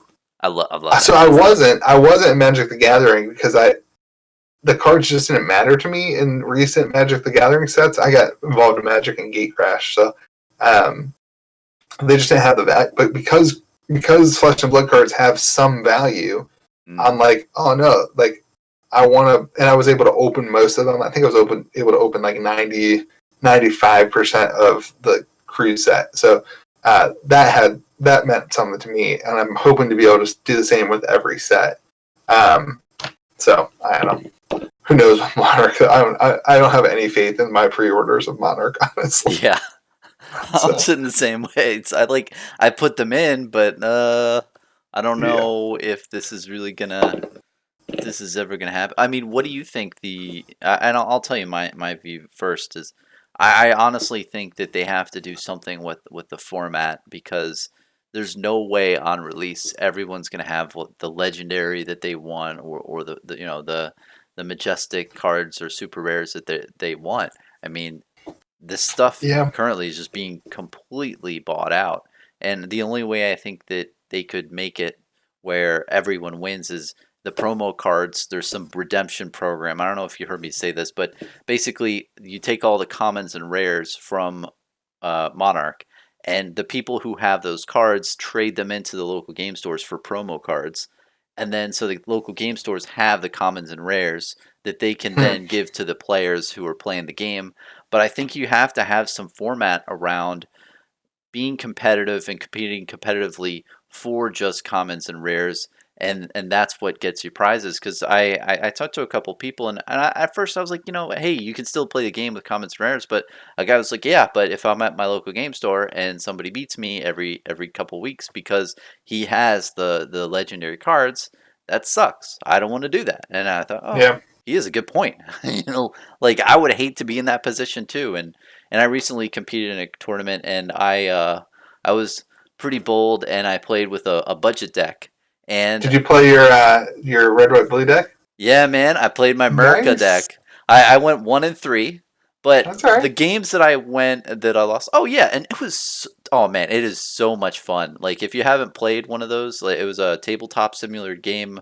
It was Huh. the Bash tournament. It's all the way in the UK, right? But Yeah. they said, hey, 2 o'clock Eastern time, get on, and I was on. Everyone was there. They knew what they were doing. But essentially, it was really easy to join and participate in, and I had a lot. The people that, playing were so nice, and everyone was Yeah. just chill. But yeah, I definitely felt that firsthand to where if I didn't have the legendary, so I was playing Bravo, I didn't have the tectonic plating and the Goliath gauntlets, which is essentially 6 extra health. And when Yeah. you have 20 health to begin with, 6 is pretty high. So and honestly too, I think the commons for the equipment, the general equipment, are better for being really aggressive. And I didn't really have that strategy, so maybe it was that. But anyway, I've talked a lot. But essentially, what I'm saying is, I could definitely see that there will be angst in the player group at launch if they don't have the cards that they want to play with, and if you don't make it fair for everyone, it's just going to be more driving people away. But I don't know. What do you think about that? What do you think the solution to it is? Solve the problem, Louie. Well, first of all, I think your idea is cool. I mean, I think the problem with your idea is that what we've seen with promos is that LGS is sell them on the market for market value, and they take advantage of it. So, I love your heart and I love your idea. I'm a little bit pessimistic about LGSs cashing in, and as much as I want LGSs to make money off of Flesh and Blood, I don't want them to make money off of Flesh and Blood by selling promos Mm-hmm. because that hurts players. So, but I think as far as like what's going to happen with Monarch, I don't know what happened with Crew, right? Like we had Crew available for like 6 to 7 months. That was, I mean, you paid $125 for a box of Crew, right? That was pretty. It never really shot up from that until they announced Crew was out of print. Yeah. I don't know. I here's the thing. Like I don't. None of us know, right? I do trust LSS though. Like I am pre-ordering. I have no problem paying $125 for them because I'm going to keep the cards. I'm not opening boxes in order to break even or to make money. I'm going to try to make a collection. The same thing I did with Crucible. I have a box of Crucible rares back there that's this long. I got to figure out a way to. I gave some away. I tried posting them for cheap, and I gave more away, and whatever. And my point is that I think that LSS will be able to manage the print run better than we all think that they will. Mm. And they delayed it a month, right? So maybe they delayed it a month to multiply the printing by 3 times. I don't know. Yeah. I'm not them. in my mind, it's in their best interest to not reveal that, and I think that's why they're playing it. I mean, they did the same thing with Crew, right? They were like, "Oh, we have a second wave of Crew coming," and like it's still first edition, and nobody got upset about that. Or maybe they Well, did. they I didn't wasn't even around. announce it, I don't think. I think that was kind of on the hush hush down low thing, and it just got Yeah. distributed on the Reddit and Facebook and everywhere. But it Well, they wasn't do that really. thing. They do that thing where they put stuff on their website without an announcement. Oh yeah, you're right. That's why I think that's what happened is that somebody found it like, oh my gosh, they said that more crews going to be out, and they didn't do an announcement, which is genius because you can reveal stuff. I mean, they do it with the collector center too. That's what happened with the Ira decks. Like they didn't come out with an announcement of like, hey everyone, Ira decks, only 45,000 of them. They just put it on the website, and then like I didn't somebody think found about it. that. You're right. There's kind of a news distribution where if they don't want to directly affect the market, they'll just add it to their site and just wait until someone finds it. And Yeah. then it's just word of mouth, word of mouth. But because there's no official announcement, only, what do you think, 30% of the people or a lower amount of people actually figure that out. And then, Oh yeah, yeah. I mean, I think 30% is high. I don't go to the website unless I'm maybe looking it's for 20%. yeah. I don't know. So I think everyone's super pessimistic right now about Monarch, but that we will see it be okay. And here's the thing about what like the whales, right? Like, let's say that there's people who are buying 400 boxes, which I know that there are people buying 400 boxes of mine. Oh, 400 boxes? yeah. That's Oh, insane. yeah. I mean, I don't know if you've talked about. I've talked to like two people who have already pre-ordered 400 boxes from Team Covenant. Wow. Um, and and here's the thing, like that seems like crazy, but there's only 3,000 people in the Flesh and Blood fan page, and there's still enough product to go around. So if they let's say that they print, let's say that they triple Arc and Alpha, and that there's 75,000 boxes.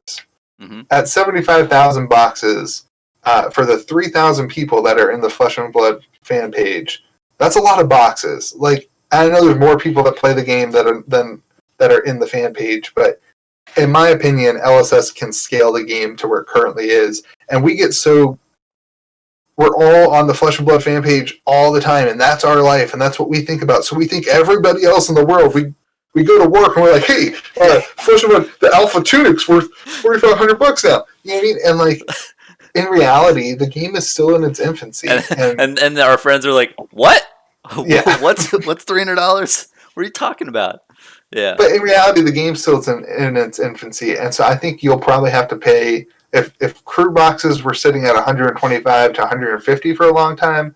I think that Monarch will probably sit at $200 for a decent amount of time, and so I don't see a huge difference in that because I come from a Magic the Gathering background where it's like Double Masters comes out $100 box of 15 cards, right? Like, and everybody bought it and played it and whatever. So that's my background. So I don't flinch when I see that stuff. I'm like, oh crap, I can only buy 4 boxes instead of 7. Yeah. But I don't know. I have faith in James White, dude. Like I think Oh he yeah. hasn't missed it yet. And one thing that I like too is the promo card value. I can't believe like a crazy brew card that has Yeah, extended art is $500, but literally you could buy the same card in unlimited for like $2. And same with that's why the scar that's for a why people scar. say that it's a bubble, It's but a bauble. a bobble. And I didn't even mean that. but yeah, and then the scar for a scar is like 300. It's probably like 500 now. I don't know how much it is, but it's insane. Yeah, I want that. Yeah, I'm jealous of those. but you could get the same card for 10 cents off of Yeah, TCG Player. But that is really good. I mean, having that kind of demand for some niche thing that is easily replaceable, that's yeah. huge because then the It's collectors know what to put diversity. the money. Yeah, exactly. And then the players, they don't have to worry about that extended art version. It's no big deal. You can't even read the text on the Crazy Brew extended art. It's hard to Yeah, read. So you can't even read the card name. So I mean, if you get the one you can actually read with, it's a lot cheaper. And I definitely think they've got some money there. But I agree with you, man. I mean, I feel that people are very negative because of certain things. And I understand certain needs aren't being met for certain players. But if you look at the game overall and how much success it's had in such a short period of time, I feel that you gotta just have only high expectations of what they're going to do in the future, and I have a lot of confidence as well, and a lot of people don't realize that this game hasn't really been out for that long. Like Welcome to Mm. Wrath Alpha released in October 2019, I think. So this has only been a little bit over a year, and in a little bit over a year, they've released their signature their alpha print. They've released the beta, the Arcane Rising, and then they've released Crucible War, the supplementary, and they've released the unlimited products, Yeah. and like they've struck a huge deal with TCG Player and Channel Fireball all in a little over a year. That's insane amount of plays that they made in such a short period of time. I don't know. Yeah. And you like the conspiracy theory stuff, so let me I throw this love one it. at you. Oh, You know, please. everyone's like, Card Monday can't keep up with the cards. The LSS or Flesh Blood's going to drop because LSS hasn't printed enough cards. Do you notice how fast they got the second wave of Unlimited out for February? I That mean, was pretty fast. we had unlimited supply issues, and then they were like, "Oh, hey, more's coming this date. It'll be there on this date." Hmm. And in my opinion, I mean, let's look at Jumpstart for Magic the Gathering. It took them like 6 months to get more product for Jumpstart. Magic the Gathering, number one, Carter Monday's number one person. Took them Hmm. 6 months to get Jumpstart. I'm not going to say this as fact, but my opinion is that they have way more unlimited printed than we think that they do. I And that they 100% agree with that they because weren't waiting on Carter Monday to print it because it's sitting in an LSS warehouse. And all of us think that LSS is this small company that doesn't have money. But man, I think James White just takes the money and reinvests it back in the thing. And he took a gamble on Monarch or on Unlimited and said, I believe in the game. I believe in the product. Let's print a bunch of it. It's going to be available for forever. So if the game's a success, we can still use it.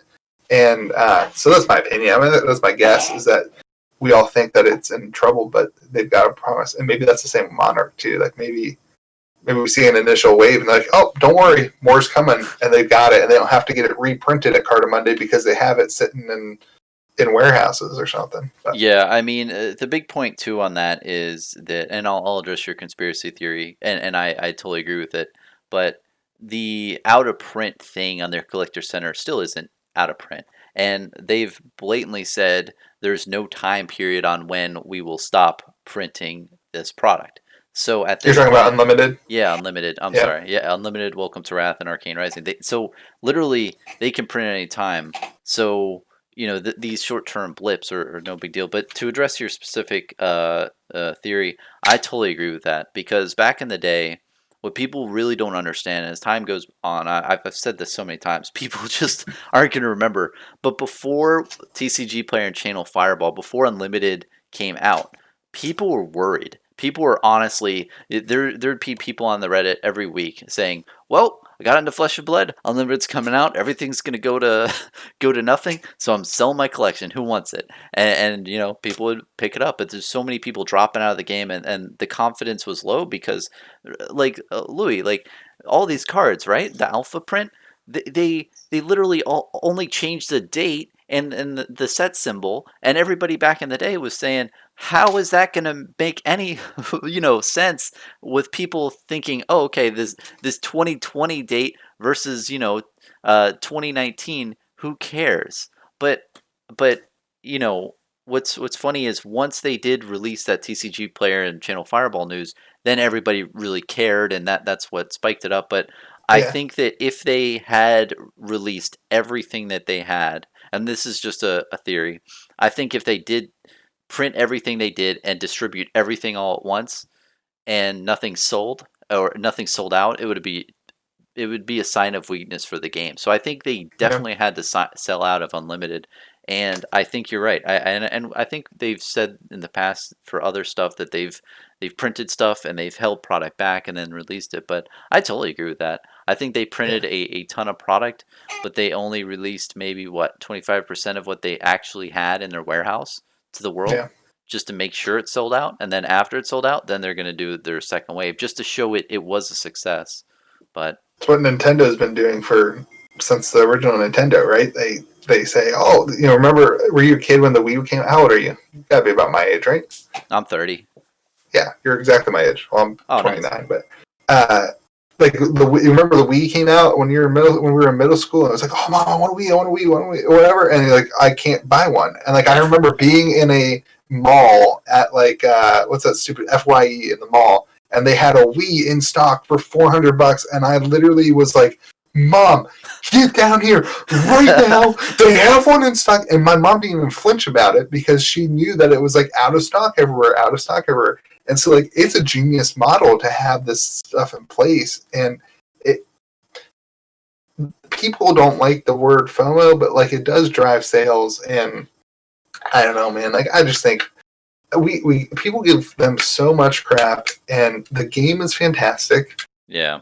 He's been in the industry since 1995, and like he knows how distribution works. He knows what he's doing. He's not stupid, and what we've learned from Rudy, right, is that he owns, like, they've got capital and they own a ton of like stock and money in their own company.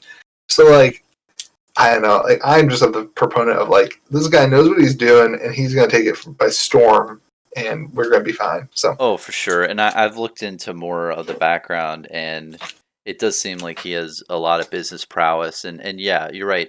I think that isn't looked at all. If you look at the actual business of Legend Story Studios, I feel like the biggest problem with a lot of those companies, the TCG startups, I don't know what the hell I'm talking about, but I think the biggest problem is. Let me just preface it that's with what I that, love about you. right? That's what I love about you. You're like Yeah, me. right. You're like, this is my opinion. Yeah, Yeah, this is my it's cool. opinion, but I think that they have such a small staff. I mean, they have what, 10 to 15 people. When you have that many little people and you have a TCG on a global scale, really, they must have so much capital for years to come. I mean, I feel like most businesses like that have so much more staff and so much more overhead and all this stuff, but it seems like they're very lean, a lean company, and he's just running it great. And I mean, to what we were talking about earlier, setting up a TCG and Channel Fireball deal after only being around a year. I mean, Yeah, that's huge. yeah, He it he is. knows how to play the game, and the bigger game of corporate corporate being a little fish Yeah, in a big ocean. So uh I mean, all you can do is say, I think the biggest thing that you can say to people, or that I've even said to people, is look at the past, man. Look at what the game has done so far. I mean, if you look at all the success, and you say, oh well, the ship's gonna sink, soon regardless, those facts aren't that assumption or theory is really not based in facts. And I don't know, just my thoughts. yeah, I totally agree. And it doesn't seem like he said he has tons of business sense. It doesn't seem to me, based on being around for whatever I've been around, I haven't been around that long, but like, it doesn't seem to me that he's interested in profit taking. He wants, if you watch the video that Randy put together, the questions, like, he believes in his company and he will go down with the company. And to me, that's like, all the money they're making, they're probably just reinvesting into the company. I'm guessing that most of the people that they work with are making low wages and Hmm. are taking equity and are taking stock in the company. And so everybody wants the game to succeed, and everyone's okay with saying, "Hey, we made, I don't know, I'm gonna throw out a random number. We made $1 million off of Crucible of War." Instead of everyone taking $100,000, everyone is okay with saying, let's put $1 million into printing Monarch, into printing Unlimited, into printing and making sure that the game can grow, and not profit taking, but instead and Yep. reinvesting in the company and making sure that I read something today, some model is from a patron that submits something, that he has some business model from Harvard that he's using. I don't have it in front of me, but and so like he knows what he's doing, and I think that's important. Yeah, and it definitely seems like this is not only a passion thing, but a legacy thing. I remember listening to him in an interview, and he said that when he was starting this up, he really had a thought in the back of his mind that he has a daughter, and he wanted to show his daughter, like, hey, this is how you can make something, and do something and Mm. put yourself out in the world. And there is something to, at the end of your life, when we're 70 years old watching TV in a retirement home, to look back on your life and say, I did this really badass thing, you know? Not, oh, Yeah, look at how much X dollars I have in my bank account, because that's not going yeah, to matter later on in life. You can't take it to the grave.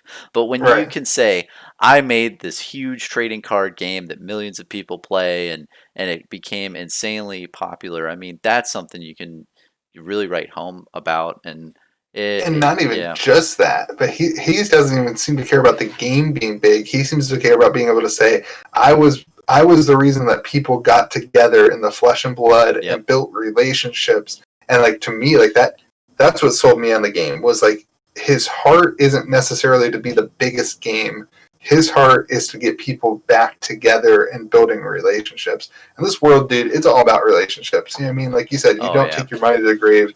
You don't take anything to the grave. You just have the people that are at your funeral saying, I loved you. And I think that's what he cares about. Yeah. Yeah, there's a lot of passion in this thing, and that's what's really cool is that they're really not playing by anyone's rules, and they don't really care about what their market is Yeah. wanting in a sense. Like, they have a story, the lore and everything, and they have a drive of what they want, and a vision what they want. And I feel like a lot of other TCGs will have more of market research type things, you know, where they're like, hey, what's new and hot, what's gonna sell. But they don't care about that. They're like, no, we know what we want to do. We built this amazing story and this game for people to play. And yeah, it's gonna be interesting, man. I don't know what they're gonna do with this Monarch thing, but essentially it's supposed to be big, I guess. It's going to be a wild ride, buddy. It is. We're strapped in, though. We are. I feel We are like we're all strapped in. strapped, and we're going up the roller coaster like this. When And if Monarch it gets burns released, down, man, I'm holding it. I'm holding it all the way to the ground, and it's fine. I'm hodling for the Yeah. rest of my life. But no, I mean that is a pretty big misunderstood thing, and Yeah. it's just nuts, man. I mean, can you possibly imagine this would ever happen too? Like, when you were starting your channel and everything, Flesh and Blood was popular, but Yeah. then it just it got into some crazy realm. Yeah, dude, I can't. I mean, my kind of initial was like buying the 4 Arcane Rising boxes for $123 each. I was like, maybe the game will catch on and, it'll be worth like $500, maybe. And like, here I am, and I like I'm up whatever, I don't know, like whatever they're almost $2,000 each now. And like, it is what it is. And like, I have zero intentions of selling those things. And that's, I think you were kind of saying, like, you can't take things to your grave. Like, I'm not a big player, but I've talked to some of the big players, and most of them don't want to sell their cards. Yeah, Like, they're like, I don't care about the money. Like, I want the cards for, like, I don't even know what it is. Like, I don't know if my kids are going to want to play Magic the Gathering, but like, if they do want to play Magic the Gathering, I want to have the cards for them to play, and I want to experience with it. Like, that's worth way more to me than selling my cards for $1,000 forever.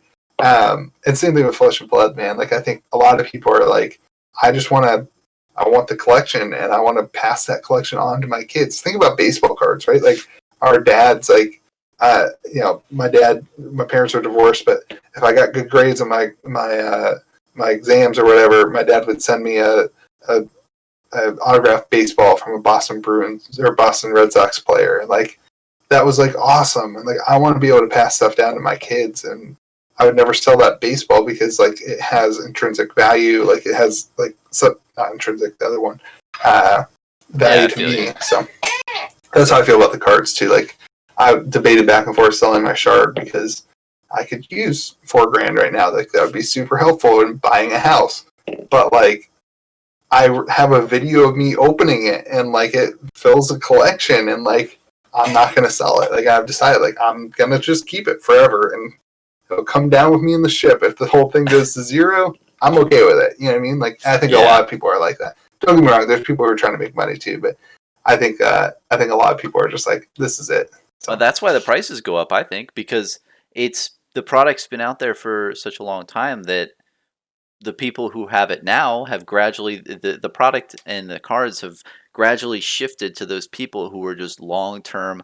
I love this stuff. I want to keep it, instead of I'm holding this so it makes double and then I'm going to sell out. And Yeah. the more it has done that, there's very little that people are wanting to part ways with. And man, that shard, I mean, that's probably one of the best. I think it is the best Fable at this current time. That's big. Yeah. Yeah, People say it's really pushed. I don't really like Rune Blade though, so yeah, and who wants like the other thing is like without they don't do an unlimited, right? For a while. If they don't, which I hope they do. Like who wants to play with a $4,000 card in their deck? Like who wants to shuffle? Do you have to shuffle? Yeah, you have to shuffle it. yeah. Who I wants think to shuffle a so. $4,000 card into your deck? Like that's a miss, I think. But luckily they can reprint it, even if they don't reprint Crew. And this is what people I think keep forgetting about. Even if they don't reprint Crew, they can reprint Oh, I didn't anything think they about want. that. It's not going to be reprinted. So how is that going But they to? could put it in any set. I mean, they could put a shard in any set they want, right? Look at Magic, and even like people are complaining about the equipment, right? The Majestic equipment that was short printed and Crew and whatever.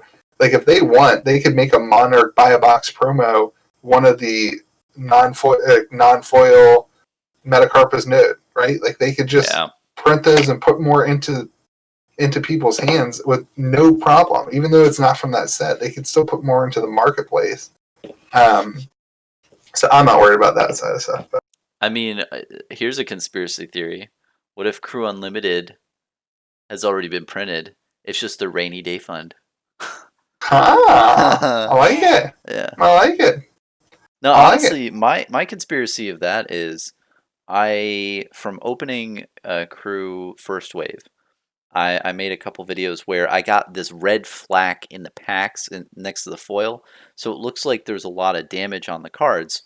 And Legend Story Studios even put an article out, said, hey, there's a damage card replacement policy we have for these Crucible War cards. They were not up to snuff to what we wanted, right?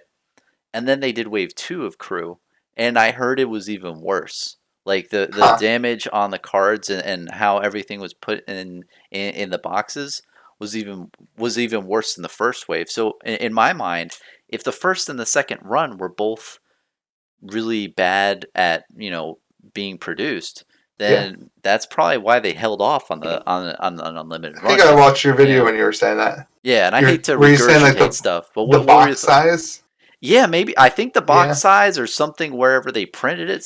I feel like something is wrong with that because I don't know why they wouldn't reprint it because unless Yeah. they're holding it for a rainy day, but it doesn't make sense because those cards are only going to appreciate until something happens on the secondary market or something else is Yeah. reprinted. I mean, like that shard, was it like 1 out of 1,000 in the world or 1 out of 800? I like that number. Yeah. I never thought about that, but what would that put boxes at? No, it's got to be more than 1,000. No, I 1 don't out of think so. 1,000? I think so. Well, because the Heart of Fandel is 550. It's what's estimated. 1 out of 1,000 puts print run of Crew at 40,000. Yeah, yeah. So I hope so. I hope so. Yeah, let me explain my math. And to preface this, I don't know what the fuck I'm talking about. But like always, That's your line, right? Like, yeah. Anytime you say anything, that's a statistic. That's my line on drinking with Bronson. In the other videos, it's I'm a normal guy in a normal room. But the print run that was said for Welcome to Wrath was 2,200 or 22,000. Right. So Crew had a first wave that has the same print run, but then it also had a second wave. The second wave, we don't know what that print run was. It could have been double. It could have been a half. We don't know.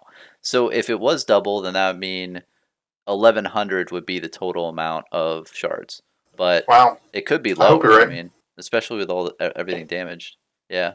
Yeah, I mean, I guess it makes sense. I mean, 40,000. I was saying that I want Monarch first edition to be 75,000.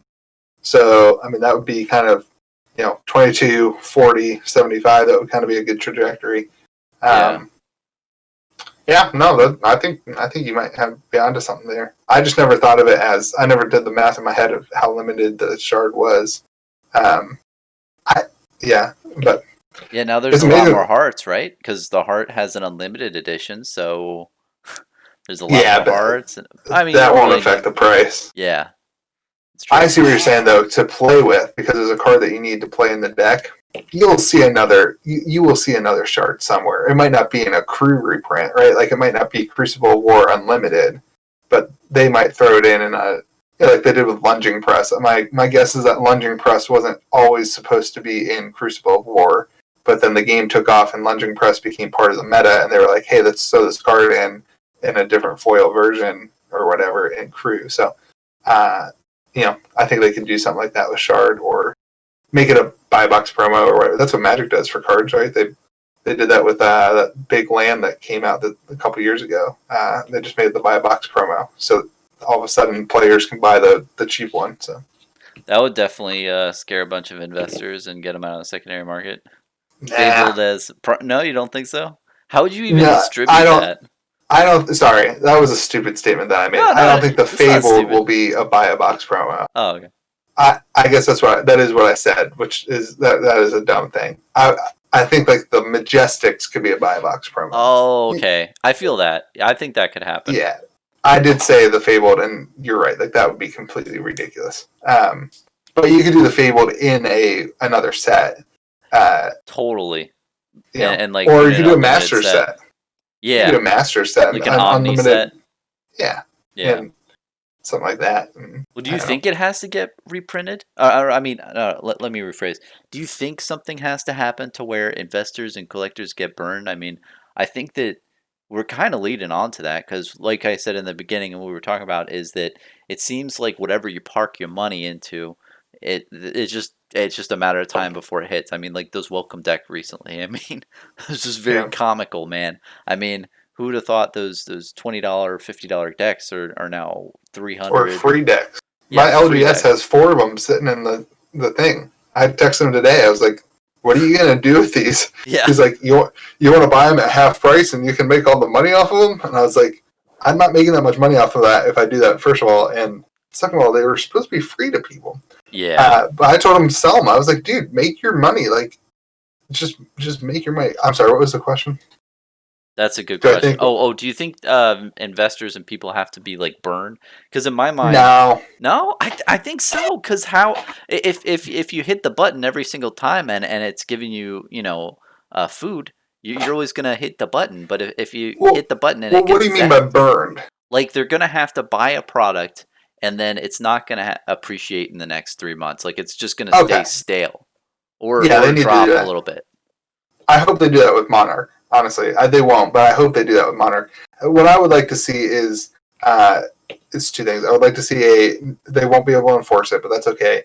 A maximum purchase limit for stores to recommend or to ask stores to say you can't sell the same person more than 4 boxes, like at a time, whatever. And Team Covenant, like they should have told Team Covenant max it out at 8. You know what I mean? Something like that. Because Team Covenant's selling boxes and the promos. Like I said, there's people who got 400 boxes from Team Covenant, and they're going to get 400 promos and just sell the promos and cover the cost of their boxes and be in at 0. Which is great if you've got $40,000 laying around, but you and I don't have 40 grand laying around. No. So I think I would like to see them limit the first edition boxes, and they won't be able to enforce it, and that's fine. They can't enforce LGS is selling their promos either, and that's okay because only a certain number of bad apples will do it, and that's okay. And then I would like to see them make a print run that's stupid, and it be like I think a 75,000 print run would be pretty stupid right now. Honestly, I think investors would start getting scared. Nobody can buy out 75,000 boxes when we have 3,000 people in the Facebook group. And you would see prices stabilizing at the 150. I think first edition boxes should be $125 for 6 months. And at that point, hey, this is out of print. I think Crew is perfect, honestly. Like, everyone complains about Crew. I don't complain about Crew because I got lucky with Crew. Yeah, same. I bought boxes of Crew. I bought 21 boxes of Crew at MSRP, right? Like, I was able to do that and complete a set of Crew by pretty much opening them for under $3,000, right? Like that's over 6 months, right? Like that's not a terrible thing for somebody who loves the game.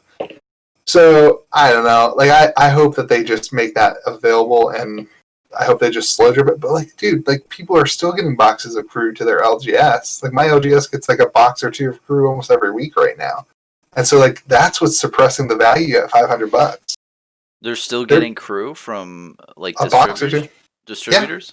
That's at the crazy. regular distributor price. And I'm hearing other distributors who are raising the prices, but I have a great relationship with the LGS dude. He tells me all the stuff, and he makes his money. Like he sold 2 boxes of crew at $600 this week or $500 or whatever it was, Hmm. and so he's making his money, but he's honest with me, and I'm the reason he got into Flesh and Blood. I was like, hey dude, can you order this product? And he was like, yeah. So he's been pretty transparent with me about stuff.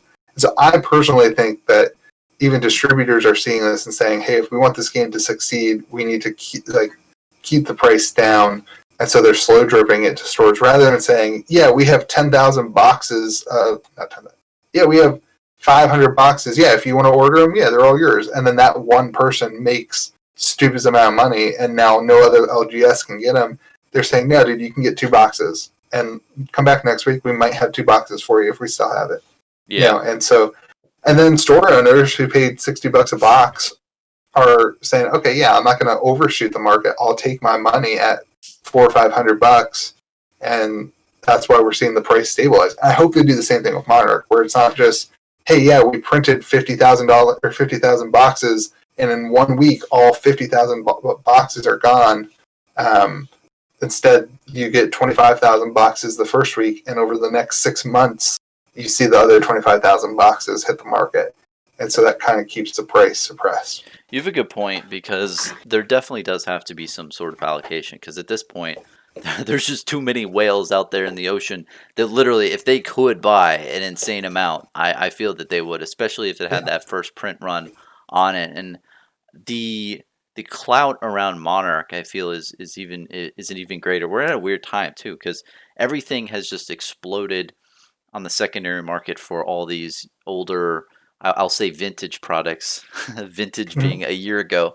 But not only has more credibility gone in that standpoint, but we've also been told that Monarch is going to be the final big reveal of, okay, this is what the game is supposed to be. Yeah. So when you have, it's kind of like the perfect storm product to have like a first edition label on, even if you don't, even if the print run is insanely large than what it was before for Welcome to Wrath, it still is going to be desirable because people are just going to open the boxes. I mean, there's going to be tons of people who are just going to get the boxes, want to play the game. Like, go figure. Yeah. But it's going to be, I don't know. I personally think 75,000. I feel is it maybe that would work, and maybe if they did this, but if they did 75,000, they would really have to just pump all of those boxes out into the market, not hold too many back. I think definitely. I think they need even more. Honestly, they need Hmm. somewhere in like the 150 range. There's just so many people. Yeah. Like, I mean, you're telling me 2 people bought 400 boxes each. That's insane. Yeah. I mean, what's that? They did 80,000. That's what, 1/5 of the. I can't do math in my head. I gotta get a I calculator can't out. either. I mean, it At sounds like 400 boxes times. I don't even know how to do it. All right, let's call it 80,000 yeah. divided by 400. That's not that math right. No, it'd be 400 divided by 80,000. People are laughing at us. If you're still watching this video, you are laughing at me right now. Hey, you're more bold than I am. I don't They would even buy it. have times 100. They would have if you bought 400 boxes and the print run was 80,000, you would own 0.5% of the market. That's insane. That is insane. You're right. You're right. 80,000 wouldn't be enough. You're 100% right. And I don't even know if 200,000 would be enough. It just feels like it's unsatiable at this time, and a slow drip would be even insane because the box prices would go even higher and higher because people That's a wouldn't good be able to point. get it. It's I don't know how they're gonna do it, and a lot of people think that they should do unlimited at the same time, but that would be kind of weird because let's say you pre-ordered a first edition Monarch product, right? You go into your LGS and they say, "Oh, we don't have the first edition, but we have that unlimited," and that's Mm-hmm. more of a bait and switch model in my mind. You want one thing, and then you go in the store and they're trying to give you some lesser version of it, but. I don't know, man. It's gonna be a cluster. I mean, long term, both of us agree that in 1 to 2 years, this whole stuff is gonna be fleshed out, and it's gonna be Yeah. fine. It's just short Yeah, term, they're experiencing some insane amount of growth, and I do think it's because they're just doing too good of a job. And I yeah. mean, I know that that can be frustrating to a lot of people, but just hang on for the ride. I know you and I are buckled in. We got It both of our reminds harnesses on. strapping in, going down the roller coaster. Yeah, It wherever it may reminds me a go. lot of like collector's edition video games that sell out in like seconds. Mm. Uh, and I think stores that put a limit on it are in the right. And so that would be my opinion. Let's put a limit on. If you're a shop owner, put a limit on it. Yep. Make people buy 4 boxes at a time, and then you're protecting the rest of the people. But What's funny to me is what is it? Those collector edition video games, just a side topic. Have you seen those review videos where the guy opens the whole collector's edition thing and it doesn't come with the game?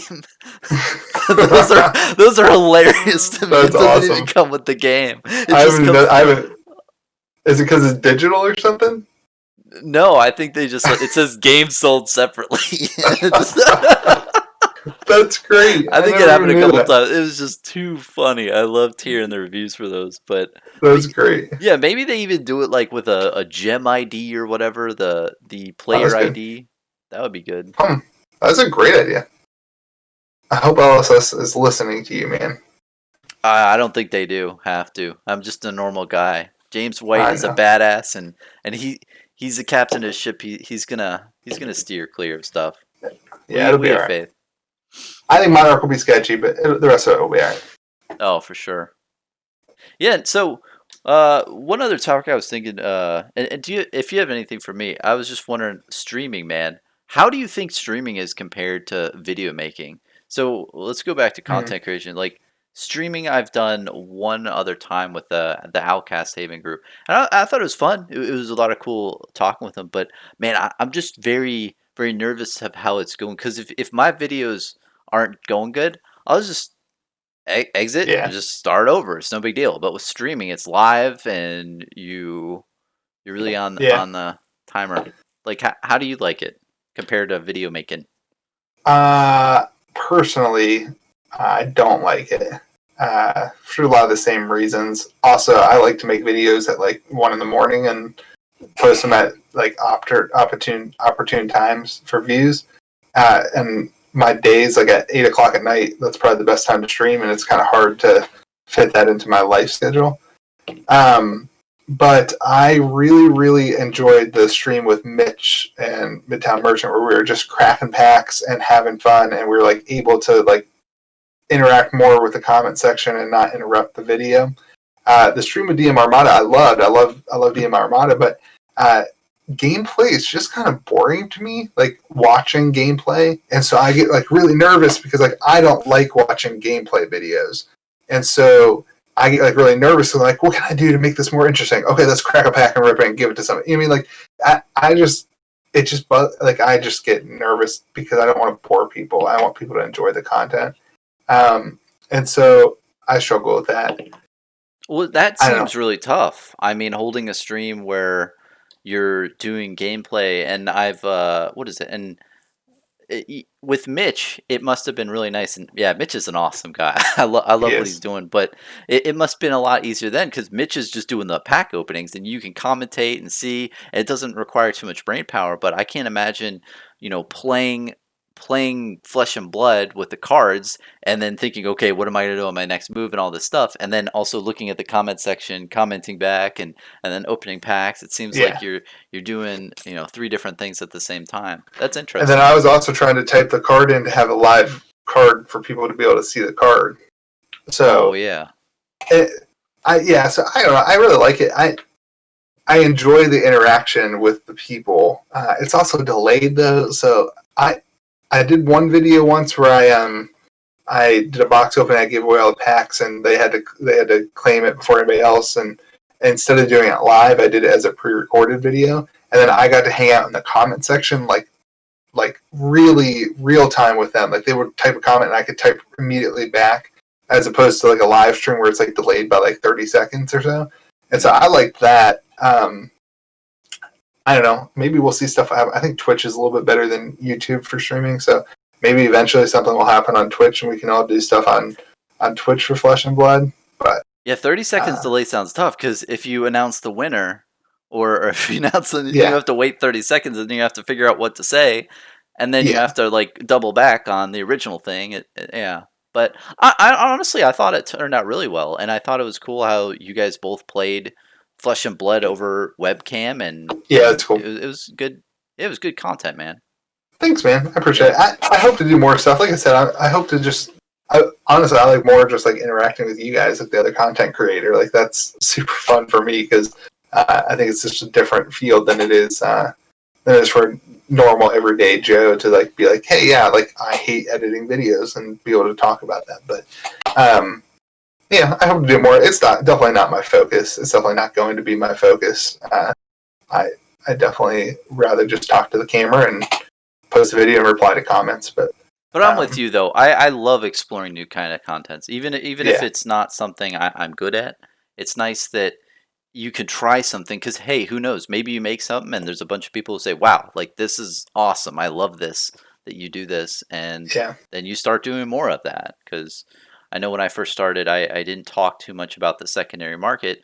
Like I made a bunch of different videos, but then literally there's I think a bunch of people were like, "Hey, I love these secondary market videos. Please make more." And because at that time, back in September, like nobody was really talking about it on YouTube.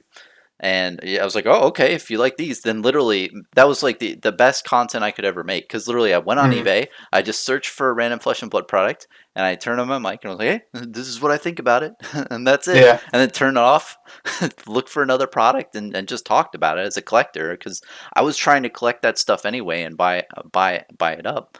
But then once everything happened, man, I just got totally worried with the secondary market. It was just so much stuff was happening. It just went bonkers. It's just comedic level.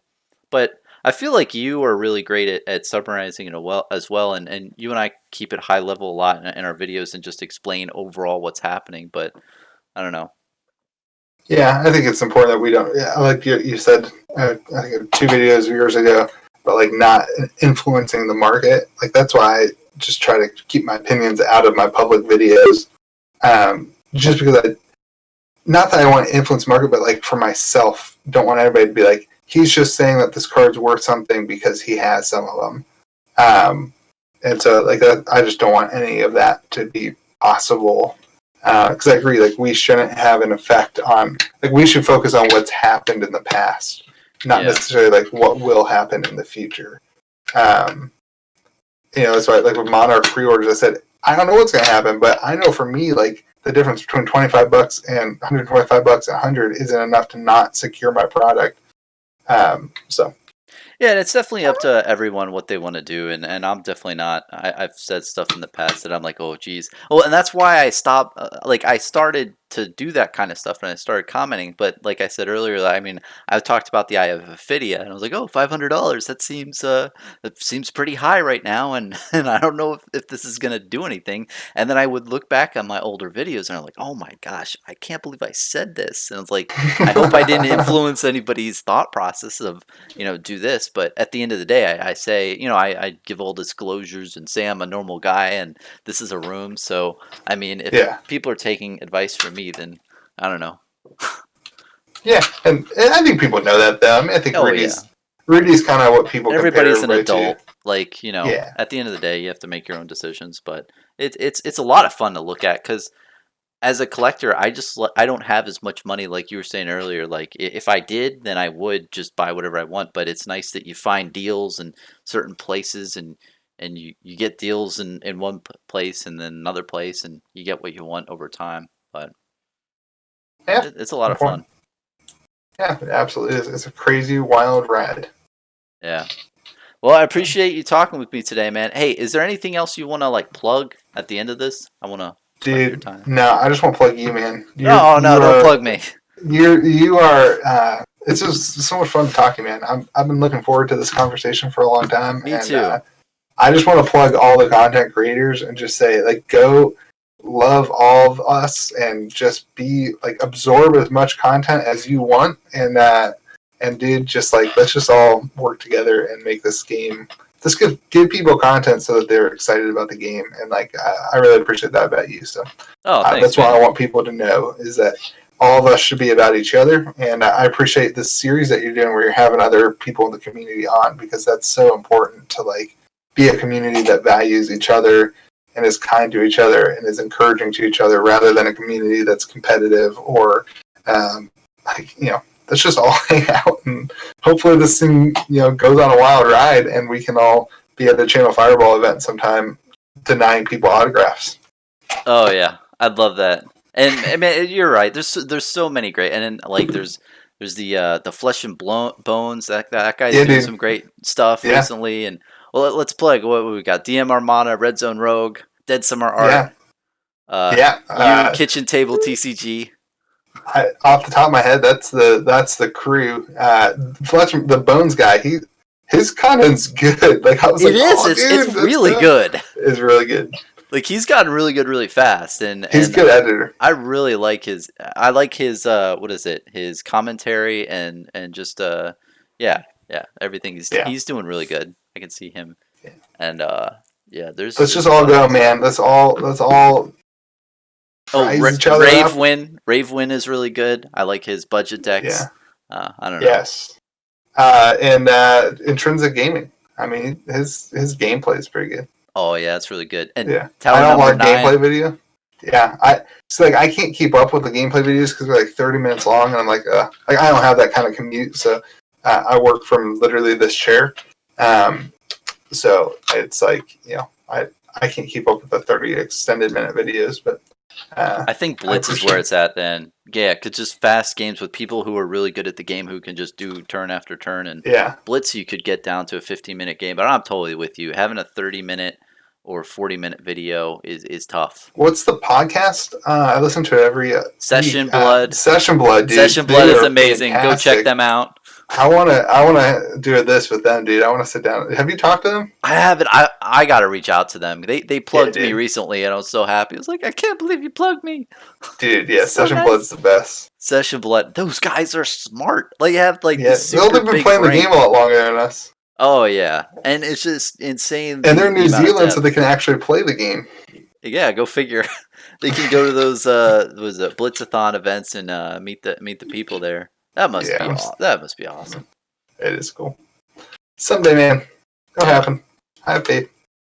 Well, man, I really appreciate you. I feel that you when you started YouTube and content creating, I really liked how you knew what you were doing and the visuals and the lighting. You had that all figured out on the front end, and you really do talk about different topics, and not only secondary market, but other things about Flesh and Blood in a very just upbeat, positive way. And man, when I saw your video in December when you talked about, hey, let's just be positive, man. Let's just have a good time. That there needs to be more of those types of videos out there, because at the end of the day, we're playing a game. We have limited times in our lives to do things, and when you focus on just being positive and having fun, that's what this game is supposed to be. If you're not having positive fun, then you're doing something wrong, or something needs to change, because this is a game that you're trying to have fun with and have a good time. And I feel that your channel really exudes a lot of that, and